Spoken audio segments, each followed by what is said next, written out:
5 రాష్ట్రాల ఎన్నికల పోలింగ్ ప్రశాంతంగా ముగిసింది. కాసేపటి క్రితం బంగాల్లో రెండో విడత పోలింగ్ ముగిసింది. అయితే 90% పైగా పోలింగ్ నమోదైనట్టు ఇప్పటి వరకు ఆ గణాంకాలు చెప్తూ ఉన్నాయి. అయితే తమిళనాడులో కూడా ఒకటే దశలో పోలింగ్ ముగిసింది. అక్కడ కూడా దాదాపు గణనీయంగా పోలింగ్ నమోదైంది. అయితే ఈ 5 రాష్ట్రాలు కేరళ, అసోం, అట్లాగే కేంద్రపాలిత ప్రాంతం పుదుచ్చేరి, పశ్చిమ బెంగాల్, తమిళనాడు ఈ రాష్ట్రాల్లో ప్రజా తీర్పు ఏ విధంగా ఉండబోతుంది? మే 4న తుది ఫలితాలు రాబోతున్నాయి. అయితే మరి కాసేపట్లోనే ఎగ్జిట్ పోల్స్ వెల్లడే అవకాశం ఉంది. ఈ నేపథ్యంలో పోలింగ్ జరిగిన సరళి, అట్లాగే ఈ 5 రాష్ట్రాల్లో ఏ అంశాలు ఎక్కువగా ప్రభావితం చేసే అవకాశం ఉంది, అధికారంలోకి ఎవరు రాబోతున్నారు, వీటన్నిటిపై ప్రత్యేక చర్చా కార్యక్రమం ఈటీవీ ప్రారంభించింది. ప్రస్తుతం మనతో పాటు చర్చలో పాల్గొంటున్న వారు అందే సత్యం గారు, ప్రముఖ రాజకీయ విశ్లేషకులు ఉన్నారు. నమస్తే అండి సత్యం గారు. నమస్తే. పూల దేవేంద్ర గారు ఉన్నారు, సెస్ రాజకీయ విశ్లేషకులు. నమస్తే అండి దేవేంద్ర గారు. నమస్తే. రైట్ సత్యం గారు, ముందు డైరెక్ట్ పాయింట్లోకి వెళ్దాం. కాసేపటి క్రితమే బెంగాల్ ఎన్నికలు ముగిశాయి, రెండో దశ ఎన్నికలు. అయితే 90% పైగా పోలింగ్ నమోదైంది. అయితే ఈ గణనీయంగా ఇంత భారీ శాతం పోలింగ్ నమోదవడానికి కారణాలేంటి, అట్లాగే పోలింగ్ సరళి ఏం చెప్తుంది, మీరేమనుకుంటున్నారు? సహజంగానే పోటీ ఎక్కడుంటే, కాంపిటీషన్ ఎక్కడుంటే అక్కడ పోలింగ్ ఎక్కువయ్యేటువంటి అవకాశం ఉంది. తర్వాత అసెంబ్లీ ఎన్నికలు కాబట్టి పోలింగ్ బూత్ లెవెల్ నుంచి గృహస్థాయికి కూడా ఎలక్టోరల్ని పోలింగ్ బూత్లకు తీసుకొచ్చేటువంటి యంత్రాంగాలు రెండింటికి ఉన్నాయి. అది రెండో కారణం.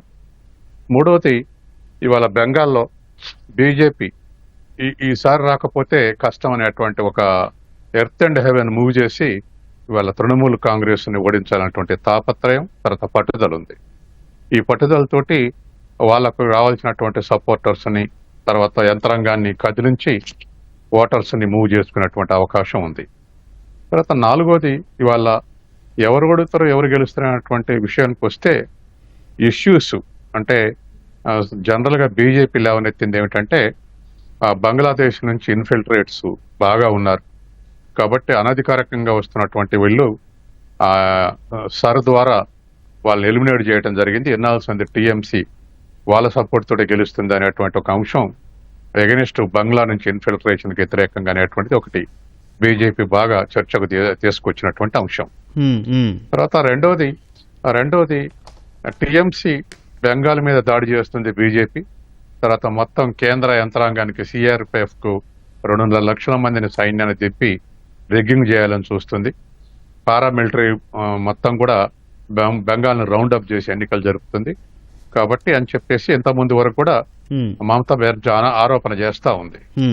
తర్వాత మూడో అంశం ఏంటంటే, ఇక్కడ ఆ లెఫ్ట్ ఫ్రంట్ యొక్క ఓటింగ్ అట్లాగే 2-3% ఉంటే సహజంగానే తృణమూల్ కాంగ్రెస్ కు అడ్వాంటేజ్.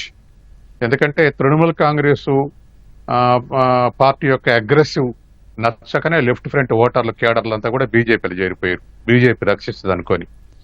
ఇప్పుడు బీజేపీ వర్సెస్ టీఎంసీ అన్నప్పుడు లెఫ్ట్ ఫ్రంట్ ఓటర్లు వాళ్ళ ఓట్లు వాళ్ళు వేసుకుంటే బీజేపీ స్కోర్ అయ్యే అవకాశం లేదు. అట్లా కాదు, వాళ్ళది ఇంకా మరి డిస్మల్ పర్ఫార్మెన్స్ ఉంటే అది ఉపయోగపడేటువంటి అవకాశం ఉంది. కాబట్టి లెఫ్ట్ ఫ్రంట్ ఓట్లు వాళ్ళ ఓట్లు వాళ్ళు ఇదివరకైతే 3% పడిపోయింది 50% నుంచి. ఇప్పుడు మరి ఏమైనా ఇంప్రూవ్ అయ్యి 5-6% పెరిగితే అది బీజేపీకి నష్టం. అట్లాగా 0 లెవెల్ పడిపోతే బీజేపీకి స్కోర్ అయ్యే అవకాశం ఉంది. హోల్సేల్ గా లెఫ్ట్ ఫ్రంట్ ఓటింగ్ అంతా బీజేపీకి షిఫ్ట్ అయింది ఎగెనిస్ట్ టీఎంసీ. అదివరకు అసలు బీజేపీ లేదు బెంగాల్లో. కానీ టీఎంసీ యొక్క అగ్రెసివ్ రాజకీయాలు తట్టుకోలేక అట్లా షిఫ్ట్ అయ్యారు. ఇప్పుడు తర్వాత మమతా బెనర్జీకి ఉన్నటువంటి డిసడ్వాంటేజ్ ఏంటంటే ఇప్పటికే 3 సార్లు అధికారం ఉంది, ఇది 4వసారి అధికారంలోకి వస్తే. కాబట్టి ఎంత ప్రయత్నం చేసినా యాంటీ ఇన్కంబెన్సీ ఉంటది. పోలీసులు చేసే తప్పులకు గవర్నమెంటే బాధ్యత వహించాల్సి వస్తుంది, కార్యకర్తలు చేసే తప్పులకు, తర్వాత హై హ్యాండెడ్ బిహేవియర్ చేసేటువంటి వాటికి, రెవెన్యూ ఎక్సైజ్ చేసేటువంటి కరప్షన్ కు, ఎక్కడ ఏది జరిగినా అది ప్రభుత్వ వ్యతిరేక వైఖరిగానే ఉంటది. కాబట్టి 3 సార్లు అధికారంలో ఉన్నాక ఎంతో కొంత యాంటీ ఇన్కంబెన్సీ ఉండే అవకాశం ఉంది. అది ఎక్కువ ఉంటే సాధారణంగా ప్రభుత్వాలు ఓడిపోతుంటాయి, తక్కువ ఉంటే సాధారణంగా ప్రభుత్వాలు గెలుస్తుంటాయి. కాబట్టి ఏ మేరకు యాంటీ ఇన్కంబెన్సీ ఉందనేది కూడా మనం చూడాల్సినటువంటి అవసరం ఉంది.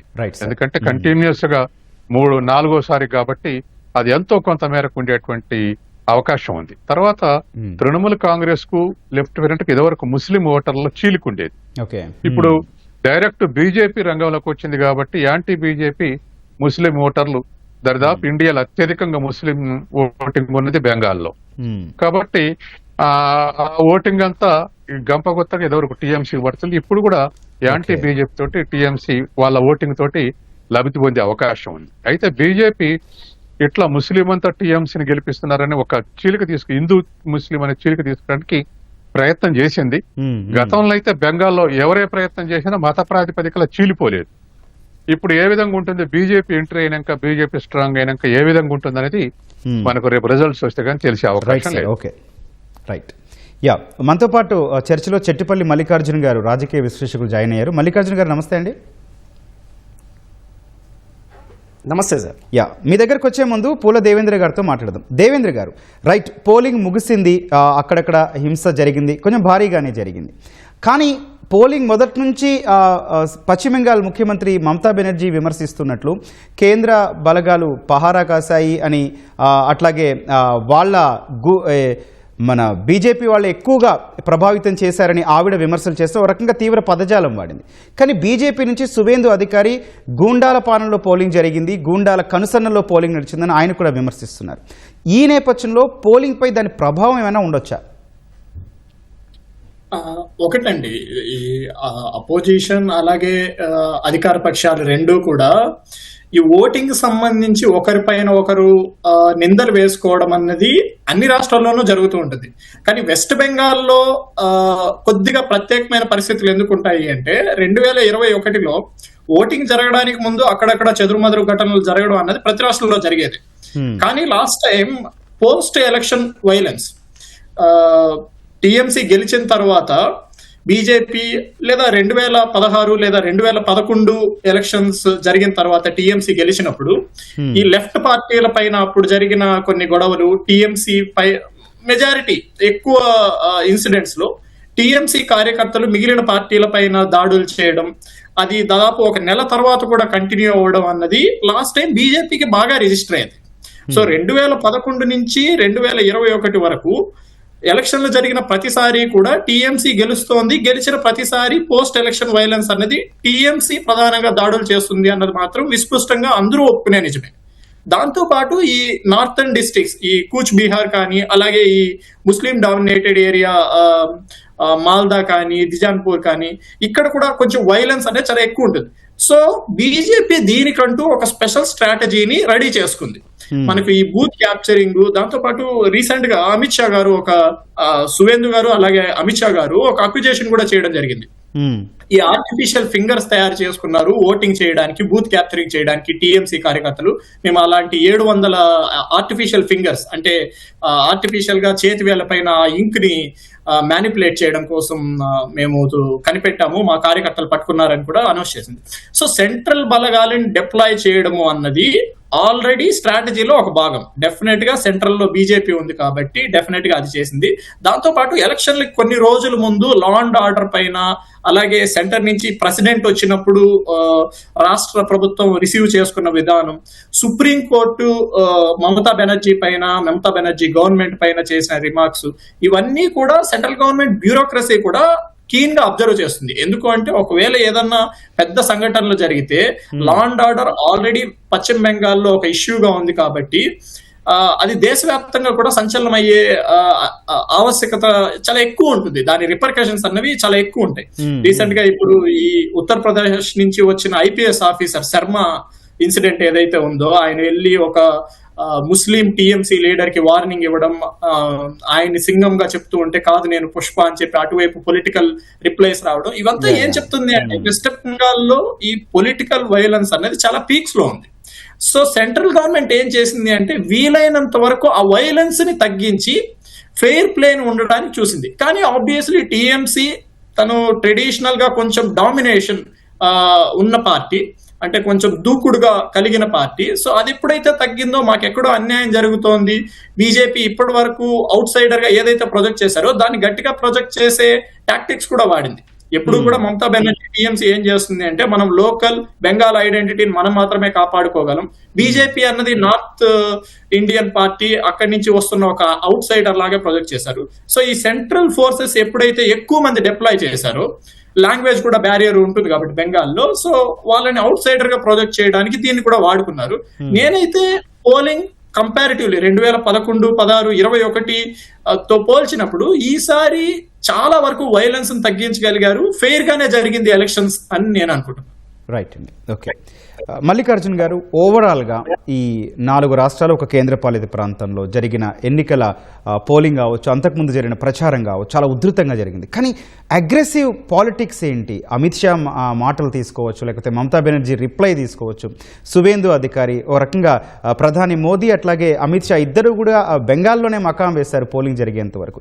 ఈ అగ్రెసివ్ పాలిటిక్స్ ఒకవైపు, కానీ భారీ పోలింగ్ శాతం మరోవైపు. ఏం చెప్తారు? మీ అబ్జర్వేషన్ ఏంటి?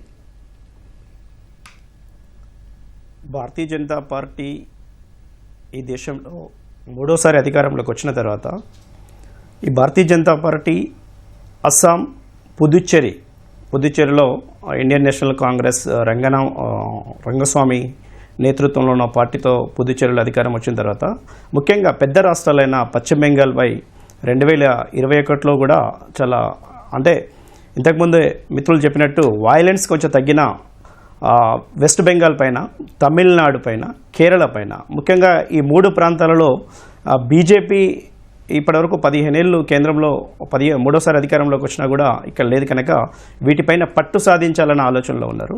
కనుక మనకు గత ఎన్నికల సరళిని అస్సాంలో కానీ పుదుచ్చేరిలో జరిగినటువంటి ఈరోజు జరుగుతున్నటువంటి బెంగాల్ ఎన్నికలను మనం పరిశీలిస్తే ముఖ్యంగా స్పష్టమైన ఒకవేళ ఆధిక్యత ఇప్పటికీ ఇంకా ఎగ్జిట్ పోల్స్ ఇంకొక 5-10 నిమిషాలు election commission of India regulation ప్రకారం 6:30 తర్వాత ఎగ్జిట్ పోల్స్ కూడా మనకు వస్తాయి. కనుక వాళ్ళకు అస్సాంలో కానీ పుదుచ్చేరిలో కానీ కొంచెం ఎడ్జ్లో ఉన్నాయి.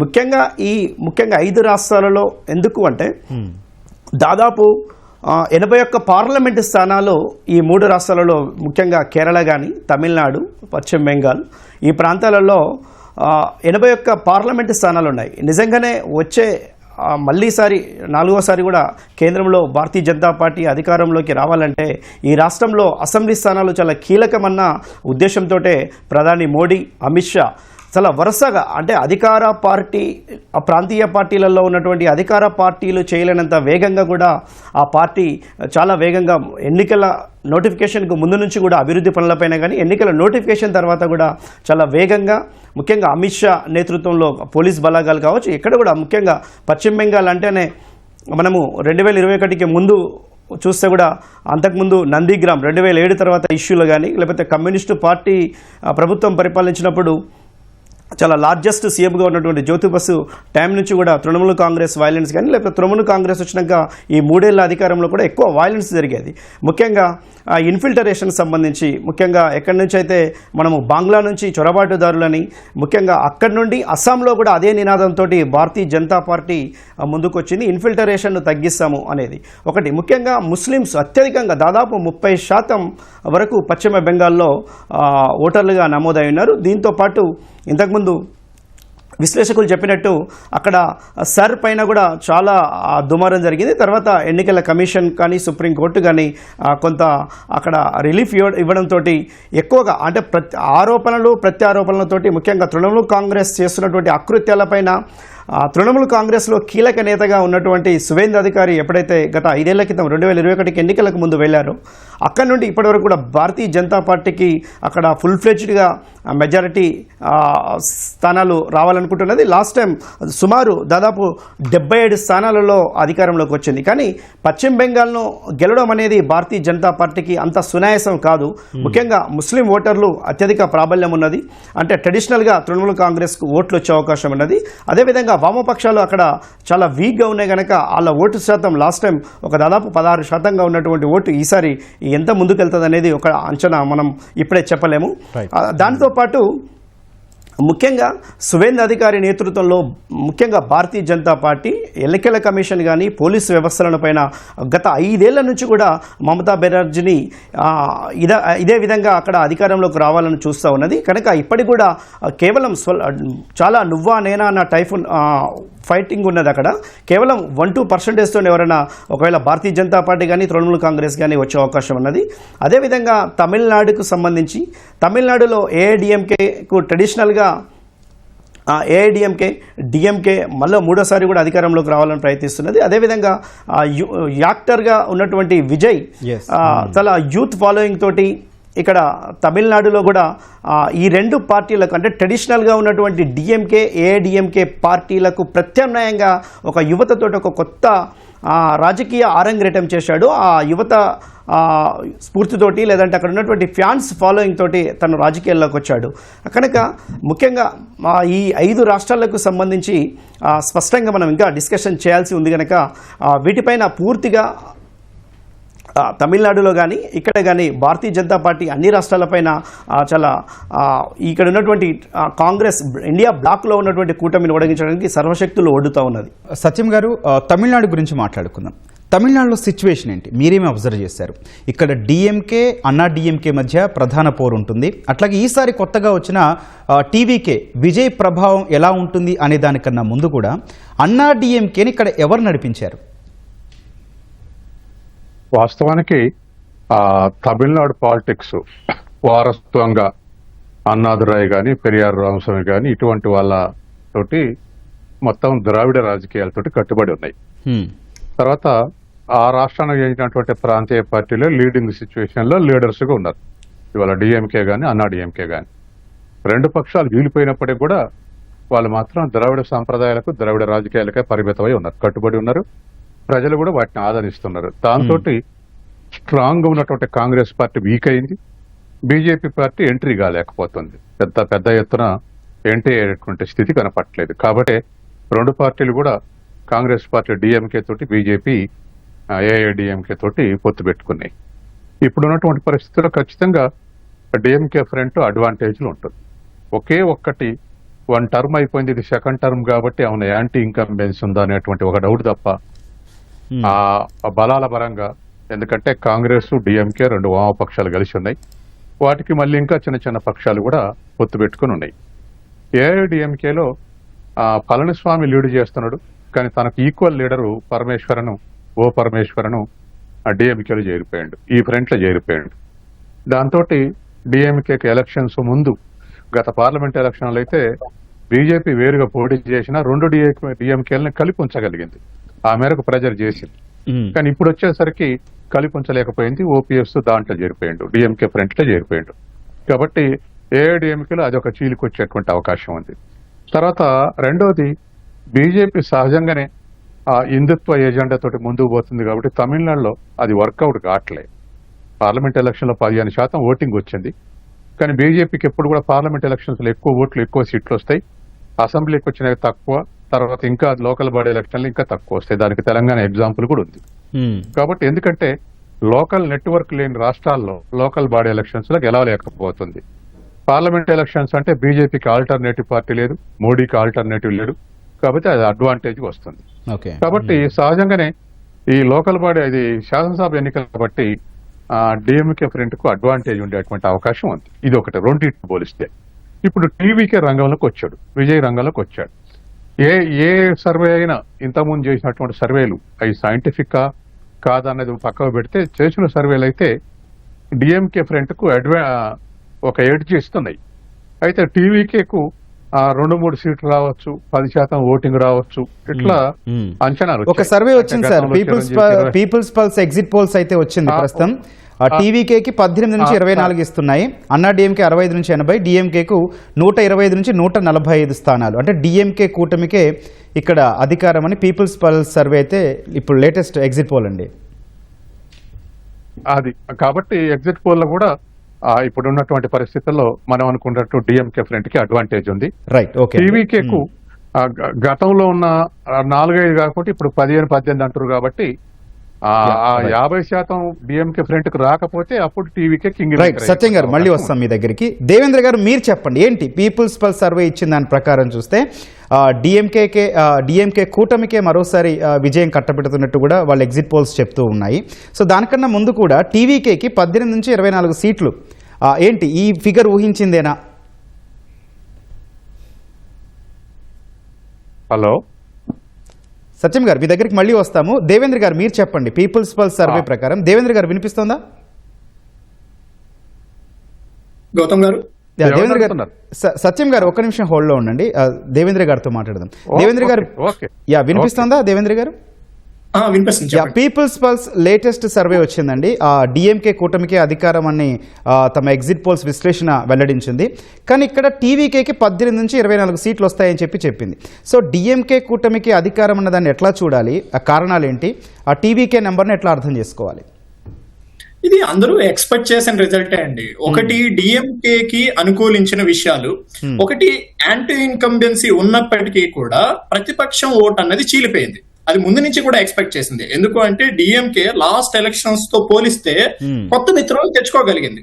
ఒకటి పన్నీర్ సెల్వం జాయిన్ అవ్వడం, డిఎండికే జాయిన్ అవ్వడం, దాంతో పాటు చిన్న చిన్న పార్టీలు చివర్లో తనతో జాయిన్ అవ్వడం చాలా పెద్ద బెనిఫిట్. ఎందుకు అంటే యాంటీ ఇన్కంబెన్సీ దాదాపు 40 సంవత్సరాల నుంచి డిఎంకే, ఈవెన్ కరుణానిధి కూడా తిరిగి అధికారంలోకి రాకపోవడానికి ఒక కారణం యాంటీ ఇన్కంబెన్సీనే. సో దాన్ని బలంగా స్టాలిన్ కానీ అలాగే ఉదయనిధి స్టాలిన్ కానీ ఇద్దరు కానీ అర్థం చేసుకొని చివరిలో వాళ్ళు చిన్న చిన్న వాళ్ళకు కూడా కొంచెం రెస్పెక్ట్ ఇచ్చి, ఫర్ ఎగ్జాంపుల్ కమల్ హాసన్ కి రాజ్యసభ సీట్ ఇచ్చి ఆయన పోటీ చేయకుండా ఇప్పుడు ఒక సయోధ్య కుదుర్చుకోవడం, డిఎండికేకి కొంచెం పెద్దపీట వేయడం, 2011 ఎలక్షన్స్ లో రెండో అతిపెద్ద పార్టీగా వాళ్ళు గెలిచారు. ఇటువంటి చిన్న చిన్న విషయాలను కూడా కన్సిడర్ చేసుకోవడం first point. Anti incumbency accumulate కాకుండా చూసుకున్నారు. సెకండ్ పాయింట్, ఏఐడిఎంకే కి ఇప్పటికీ కూడా నాయకత్వంతో కూడుకున్న కొన్ని ప్రాబ్లమ్స్ ఉన్నాయి. పళనిస్వామిని ఒక మంచి అడ్మినిస్ట్రేటర్ గా ఖచ్చితంగా గుర్తిస్తున్నారు, దాంట్లో డౌట్ లేదు.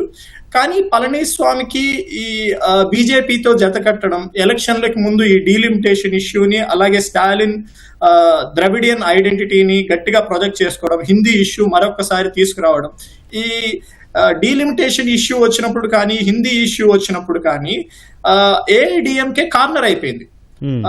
బీజేపీతో జత కట్టడం వల్ల దానిపైన గట్టిగా మాట్లాడలేని పరిస్థితి, అలాగని డిఎంకేని విమర్శించడానికి కూడా సరైన పాయింట్ లేకపోవడం, దాంతో పాటు ఈ శశికళ తేవర్ కమ్యూనిటీని కొంచెం ఇన్ఫ్లుయెన్స్ చేయడం, అన్నిటికన్నా బిగ్గెస్ట్ ఫ్యాక్టర్ ఇందాక మీరు అడిగిన క్వశ్చన్ లో భాగంగా టీవీకే విజయ్ కి 18 to 20 రావడం కూడా పెద్ద నంబరే అని అనుకుంటున్నానండి. ఒకవేళ రిజల్ట్ వచ్చేటప్పటికి ఇంకా చిన్న నంబరే ఉండొచ్చు. ఎందుకు అంటే ఆయన గెలుస్తాడు అన్న ఎక్స్పెక్టేషన్. చెప్పండి దేవేంద్ర గారు. ఆయన గెలుస్తాడు అన్న ఎక్స్పెక్టేషన్ అందరికీ తక్కువ ఉంది, కానీ ఎవరికి బెనిఫిట్ చేస్తాడు అన్న ఎఫెక్టే పెద్దగా ఉంది. పెద్ద చర్చ. ఐరానికల్లీ ఆయన డిఎంకేని ఓడిద్దాము, నా ప్రధానమైన ప్రత్యర్థి డిఎంకే స్టాలిన్ అనే ప్రచారం చేశారు. కానీ నిజానికి టీవీకే పార్టీ రావడం వల్ల బిగ్గెస్ట్ బెనిఫిషియరీ డిఎంకేనే. ఎందుకు అంటే ఆ ప్రతిపక్షం ఓట్ అన్ని చీలిపోయింది. ముఖ్యంగా యూత్ ఓట్ బ్యాంక్ అన్నది కన్సిడరబుల్లీ టీవీకేకి వెళ్ళడం. సో టీవీకేకి పడిన ఎక్కువ ఓట్లలో ఏఐడిఎంకే ఓట్ బ్యాంక్ షిఫ్ట్ అయి ఉంటుంది, యాంటీ ఇన్కంబెన్సీ ఓట్ బ్యాంక్ కాబట్టి. సో దాంతో పాటు రీజనల్ సమీకరణాలకు కూడా అంతో కొంచెం తెలుగు రాష్ట్రాలు, ముఖ్యంగా ఆంధ్రప్రదేశ్ కి తమిళనాడు ఎలక్షన్లకి కొంచెం సిమిలారిటీ ఉంటుంది. ఎందుకు అంటే రెండు కూడా రీజనల్ పార్టీస్ మధ్య ఉంటాయి. సో ఇక్కడ కాంగ్రెస్ కూడా కొంతవరకు డిఎంకే కి ఫ్లెక్సిబిలిటీని ఇవ్వడం, సీట్లలో మరీ లాస్ట్ టైం లేదా 2011లో చేసిన కొన్ని మిస్టేక్స్ ని అర్థం చేసుకొని డిఎంకే ఈసారి గెలవడం ఇంపార్టెంట్. పశ్చిమ బెంగాల్లో టీఎంసీ గెలవడం ఎంత ఇంపార్టెంట్ ఇండియా కూటమికి, డిఎంకే గెలవడం కూడా అంతకన్నా ఇంపార్టెంట్. దాంతోపాటు ఈ డీలిమిటేషన్ ఇష్యూని తీసుకురావడం కూడా నేనైతే డిఎంకే కి అనుకూలించింది. బీజేపీ టాక్టిక్స్ వరకు అయితే ఈ మహిళా రిజర్వేషన్ బిల్లుతో జత చేయడం వల్ల మహిళల ఓట్ బ్యాంకు పెరుగుతుంది అని అనుకుంటారు. కానీ చివరికి ఓటింగ్ ఆ టయానికి వచ్చేటప్పటికి అది డిఎంకేకే బెనిఫిట్ అయిందని నేను అనుకుంటున్నాను. దాంతో పాటు లా అండ్ ఆర్డర్ ఇష్యూని ఏదైతే ముఖ్యంగా ఎలక్షన్స్ లో పళనిస్వామి బేస్ చేసుకున్నారో, లా అండ్ ఆర్డర్ స్టేట్ లో బాగా తగ్గిపోయింది. ఇచ్చిన లాస్ట్ టైం ఎలక్షన్స్ లో డిఎంకే దాదాపు 500 కన్నా ఎక్కువ ప్రామిసులు ఇచ్చింది. సో వాటినన్నింటినీ ప్రొజెక్ట్ చేయాలనుకున్నారు. వెల్ఫేర్ ఏదైతే ప్రొజెక్ట్ చేశారో అటు డిఎంకే అయినా ఏఐడిఎంకే అయినా ఇప్పుడు కొత్తగా వచ్చిన టీవీకే అయినా ఏ పార్టీ వచ్చినా తమిళనాడులో ద్రవిడియన్ మోడల్ అని చెప్పుకునేది ఈ వెల్ఫేర్ ప్రామిసులే. రేవడి కల్చర్ అని మనం నార్త్ లో అంటాం, మనకు ఉచితాలని ఇక్కడ మన సౌత్ లో అంటాం. సో ఈ కల్చర్ పైనే డిపెండ్ అయి ఉన్నాయి. సో పెద్ద ఐడియాలజికల్ గా డిఫరెన్సెస్ ఏం లేవు. ఏఐడిఎంకే వచ్చినా డిఎంకే వచ్చినా ఎవరు ఎక్కువ ఇస్తారు అనేది. కానీ ఎవరు గ్యారంటీ ఇవ్వగలరు? అందరూ ప్రామిస్ చేస్తున్నారు కానీ దాన్ని ఎంతవరకు నిలబెట్టుకోగలరు అన్న దాంట్లో డిఎంకేకి కొంచెం ఎడ్జ్ రావడం వల్ల వచ్చింది. టీవీకే మొదటి నుంచి కూడా ఎవరితోనో ఒకరితో జత కట్టితే విషయాలు వేరేలా ఉండేవి. ఒంటరిగా పోటీ పడడం అన్నది మేబీ లాంగ్ టర్మ్ లో టీవీకి ఒకవేళ సస్టైన్ అయితే కొంతవరకు ఉపయోగపడచ్చేమో తప్ప, ఇనిషియల్ గా ఎలక్షన్స్ లో రాగానే గెలిచే అంత చరిష్మా కానీ అంత ఇన్స్టిట్యూషనలైజ్ మనకు 2024 ఫిబ్రవరిలో టీవీకే స్టార్ట్ అయింది. సో ఇప్పటికీ సంస్థాగతంగా సరైన బలాలు లేవు. కనీసం అభ్యర్థుల యొక్క పేర్లు ప్రచార సభల్లో కూడా చెప్పలేనంతగా ఆ పార్టీ యొక్క సంస్థాగత బలం ఉంది. సో దాన్ని బట్టి మనం అర్థం చేసుకోవడం, ఆ చిన్న నెంబరే అయినా కానీ ఓటింగ్ పర్సంటేజ్ ఒక 10% దాటగలిగితే లాంగ్ టర్మ్ లో టీవీకే కొంచెం భవిష్యత్తు ఉండొచ్చు. కానీ నేను అనుకోవడం అయితే టీవీకే రావడం, దాంతో పాటు చిన్న చిన్న పార్టీలను గుర్తించగలగడం, చివరిలో డిఎంకే కలుపుకోవడం. ఈ డిఎంకే వ్యూహం కనిపిస్తుందండి, స్టాలిన్ వ్యూహం కనిపిస్తుందా? ఎక్కడ విజయ్ ఒక్క మాట అనలేదు ప్రచారంలో, కేవలం కేంద్రం మీద మాత్రమే అటాక్ చేశారు. ఒకనొక టైంలో ఢిల్లీపై గెలిచాము, డీలిమిటేషన్ బిల్లు వీగిపోయాకన్న స్టేట్మెంట్, ఇక్కడ స్టాలిన్ వ్యూహం ఏమైనా కనిపిస్తుందా? ఖచ్చితంగా అండి. స్టాలిన్ ప్రతిసారి కూడా తను మొదటి నుంచి కూడా 2021 ఎలక్షన్లకి 2026 ఎలక్షన్లకి బిగ్గెస్ట్ డిఫరెన్స్, స్టాలిన్ ని తనను తాను champion of the southern model గా చూపించుకున్నారు. ఈ ద్రవిడియన్ ఐడెంటిటీని తను మాత్రమే నిలబెట్టగలను, ద్రవిడియన్ మోడల్ అన్నది డిఎంకే ఓడిపోతే పూర్తిగా పార్లమెంటులో కానీ దేశ రాజకీయాల మ్యాప్ లో కానీ ద్రవిడియన్ ఉనికిని వినిపించడానికి కేవలం డిఎంకేకి స్టాలిన్ గా నాకు మాత్రమే అధికారం ఉంది అని చెప్పడంలో చాలా వరకు సక్సెస్ఫుల్. ఎందుకు అంటే ఆయన ఆల్ పార్టీ మీటింగ్ చెన్నైలో పెట్టడం కానీ, లేదా మీరు చెప్పినట్లు లోకల్ గా ఉన్న ఇష్యూస్ ని, ఈ మనకు ఈ మరకపురం ఈ దీపం ఇష్యూ కానీ, లేదా డీలిమిటేషన్ ఇష్యూ రావడం కానీ, లేదా గవర్నర్ తో గొడవలు రావడం కానీ, ఈ రిజర్వేషన్ నీట్ ఎగ్జామ్, ఏ ఇష్యూ తీసుకున్నా కానీ నా కాంపిటీటర్ నార్త్ వల్ల మనకు జరుగుతున్న అన్యాయాన్ని మనం ఎదిరించడానికి డిఎంకే గెలవాలి, బీజేపీ అన్నది ఒక నార్థన్ పార్టీ, దాంతో డిఎంకే ఏ విధంగా జతకడుతుంది, ఇటువంటి క్వశ్చన్స్ ని చాలా డీప్ గా తీసుకుని వెళ్ళాడు. ముఖ్యంగా ఈ కొంగునాడు ఏరియాలో కొద్ది వరకు ఏఐడిఎంకే సక్సెస్ఫుల్ అయింది, కానీ సౌతర్న్ లో అలాగే eastern Tamil Nadu, southern Tamil Nadu, eastern తమిళనాడులో ట్రెడిషనల్ గానే డిఎంకే చాలా స్ట్రాంగ్ గా ఉంటుంది. దాన్ని ఇంకా పెద్దగా మల్టిప్లై చేయగలిగారు. అఫ్ కోర్స్ ఎలక్షన్ రిజల్ట్ వచ్చే రోజు కొంచెం నంబర్స్ మారచ్చు, కానీ దాదాపు డిఎంకే విజయం అన్నది నల్లేరని అడిగే అండి. రైట్, మొదటి నుంచి అదే అనిపించింది. మల్లికార్జున్ గారు, ఎగ్జిట్ పోల్స్ చూస్తూ ఉన్నామండి తమిళనాడులో. మల్లికార్జున్ గారు, రైట్, మల్లికార్జున్ గారు వినిపిస్తుందా? Yes sir. మల్లికార్జున్ గారు, తమిళనాడు ఎగ్జిట్ పోల్స్ చూస్తూ ఉన్నాము. డిఎంకే కూటమికి 122 నుంచి 132, అన్నా డిఎంకేకి 87 నుంచి 100, 24 వరకు టీవీకే వస్తుందని కూడా చెప్తూ ఉన్నారు పీపుల్స్ పల్స్. అయితే ఇక్కడ ప్రధానంగా డిఎంకే కూటమికి యాంటీ ఇంకంబెంట్స్ పనిచేయలేదా? అట్లాగే స్టాలిన్ మరోసారి సీఎం పగ్గాలు చేపట్టడానికి సిద్ధమైనట్టు కూడా ఎగ్జిట్ పోల్స్ చెప్తూ ఉన్నాయి. సో ఏ కారణం, ఈ ట్విస్ట్కి కారణం అనుకోవచ్చు? ప్రధానంగా ఈ ఉత్తర భారతదేశ ఆధిపత్య రాజకీయాలను మొదటి నుంచి కూడా మనం తమిళనాడు చరిత్రను చూస్తే వాళ్ళ ఫాదర్ కరుణానిధి నుంచి కూడా, లేదంటే అంతకుముందు ఉన్నటువంటి పెరియార్ నుంచి కూడా ఉత్తర భారత ఆధిపత్యాన్ని ప్రశ్నిస్తున్నటువంటి ఆ కోణంలో పుట్టినటువంటి పార్టీ డిఎంకే పార్టీ. స్టాలిన్ మొదటి నుంచి కూడా కేంద్ర ప్రభుత్వాన్ని టార్గెట్గానే, లేదంటే భారతీయ జనతా పార్టీని టార్గెట్ చేసుకుంటూనే పనిచేయడం జరిగింది. ఇక్కడ ఏఐడిఎంకేకు జయలలిత తర్వాత అటువంటి చరిస్మాటిక్ లీడర్ ఉన్నా కూడా, ఒక పళనిస్వామి నిజంగానే ఒక గొప్ప బ్యూరోక్రాట్గా కనిపించినా కూడా, తమిళనాడుకు ఎలక్షన్కు ముందలో నేను ఒక సర్వే చదివాను, దాదాపు 41% మంది కేవలం సీఎంగా స్టాలిన్కి మాత్రమే మెజారిటీ ఇవ్వడం జరిగింది. అదేవిధంగా విజయ్కి కూడా ఒక 27% సీఎంగా కావాలని ఇచ్చారు. కానీ ఓట్ల శాతం చూస్తే మనకు అక్కడ చాలా తక్కువగా, అంటే వాళ్ళ పర్సంటేజ్ చూస్తే కేవలం 18+ మాత్రమే సీట్లను, 18 నుంచి 24 సీట్లను మాత్రమే మనము చూడడం జరుగుతుంది. అదేవిధంగా పళనిస్వామికి కూడా ఒక 24% వరకు మెజారిటీ ప్రజలు ఇవ్వడం జరిగింది. కానీ వీటన్నిటిని చూస్తే కేంద్ర ప్రభుత్వాన్ని, ముఖ్యంగా మోడీని, అమిత్ షా లేదా భారతీయ జనతా పార్టీ దేశవ్యాప్తంగా చేస్తున్నటువంటి ఆధిపత్య రాజకీయాలను డే 1 నుంచి కూడా ఎండగడుతున్నటువంటి ముఖ్యమంత్రి ఎవరైనా ఉన్నారంటే స్టాలిన్. కనుక ఏఐడిఎంకేకు షిఫ్ట్ కావాల్సినటువంటి ఓట్లను కూడా అక్కడ ఉన్నటువంటి లీడర్షిప్ కావచ్చు, లేదంటే అది టీవీకే స్థాపించినటువంటి విజయ్ వరకు షిఫ్ట్ కావడం జరిగింది. కానీ ఈ పూర్తి యాంటీ ఇన్కంబెన్సీని స్టాలిన్ పట్ల ప్రజల్లో వ్యతిరేకత రాలేదనేది మనకు ఈ ఎగ్జిట్ పోల్స్ చూస్తే అర్థమవుతున్నది. కనుక తమిళ ప్రజలు ఎప్పుడు కూడా చాలా భిన్నమైన తీర్పులు ఇస్తూ ఉంటారు. కనుక ఆ తీర్పుకి ఇప్పుడు స్టాలిన్ ఒక బెస్ట్ ఎగ్జాంపుల్గా చెప్పవచ్చు. కనుక తమిళనాడు రాజకీయాలను కేవలం ఒక కోణంలోనే చూడకుండా జయలలిత తర్వాత ఏఐడిఎంకు పూర్తి స్థాయిలో అటువంటి చరిస్మాటిక్ లీడర్ లేకపోవడం అనేది ఒకటవుతే, భారతీయ జనతా పార్టీ కూడా స్వయంగా ఆ పార్టీ ఎంట్రీ కాకుండా తమిళనాట కేవలం ఏఐడిఎంకేనో లేదా విజయ్ని కూడా చాలా వరకు మనము ఇక్కడ తెలుగు మీడియా కానీ ఇతర దేశ మీడియా కూడా, నేషనల్ మీడియా కూడా చాలా ఫోకస్ చేసింది. విజయ్ భారతీయ జనతా పార్టీతో పొత్తు పెట్టుకుంటాడనో లేదా ఏఐడిఎంకే భారతీయ జనతా పార్టీ కూడా తన రాజకీయ అరంగేట్రం చేసినప్పుడు ఇవన్నీ కూడా ప్రచారం జరిగేది. కానీ చివరికి విజయ్ కూడా 234 స్థానాలలో సొంతంగానే పోటీ చేస్తున్నాం కనుక అని ప్రకటించడం జరిగింది. ఆ విధంగానే పోటీ చేయడం జరిగింది. తను కూడా పెరంబూర్ అండ్ తిరుచి 2 ప్రాంతాలలో కూడా తను అసెంబ్లీకి పోటీ చేయడం జరుగుతూ ఉన్నది. ఇక్కడ మనం దాన్ని బట్టి చూస్తే ఏమర్థమవుతుందంటే, తమిళనాట ప్రజలు ఎన్నికల తీర్పులు ఇవ్వటప్పుడు భారతీయ జనతా పార్టీని ఏ విధంగా ఎండగడుతున్నది మనము ఓటర్ల తీర్పును బట్టి అర్థం చేసుకోవచ్చు. కనుక భారతీయ జనతా పార్టీ స్వతహాగా కాకుండా ఏఐడిఎంకే లేదా టీవీకే లేదా ఇటువంటి పార్టీలపైన ఆధారపడి ఎన్నో అభివృద్ధి కార్యక్రమాలు స్టాలిన్కి వ్యతిరేకంగా దేశవ్యాప్తంగా కూడా స్టాలిన్ పట్ల సౌత్ ఇండియా పాలిటిక్స్ పైన లేకపోతే గవర్నర్ వివాదం కావచ్చు, ఇటువంటి రాజకీయ వివాదాలకు కేంద్ర బిందువుగా స్టాలిన్ ఉన్నప్పటికీ కూడా స్టాలిన్ ఓటు బ్యాంకును ఏమాత్రం కూడా కదిలించలేదనేది మనకు ఎగ్జిట్ పోల్స్ని బట్టి అర్థమవుతోంది. Right, okay.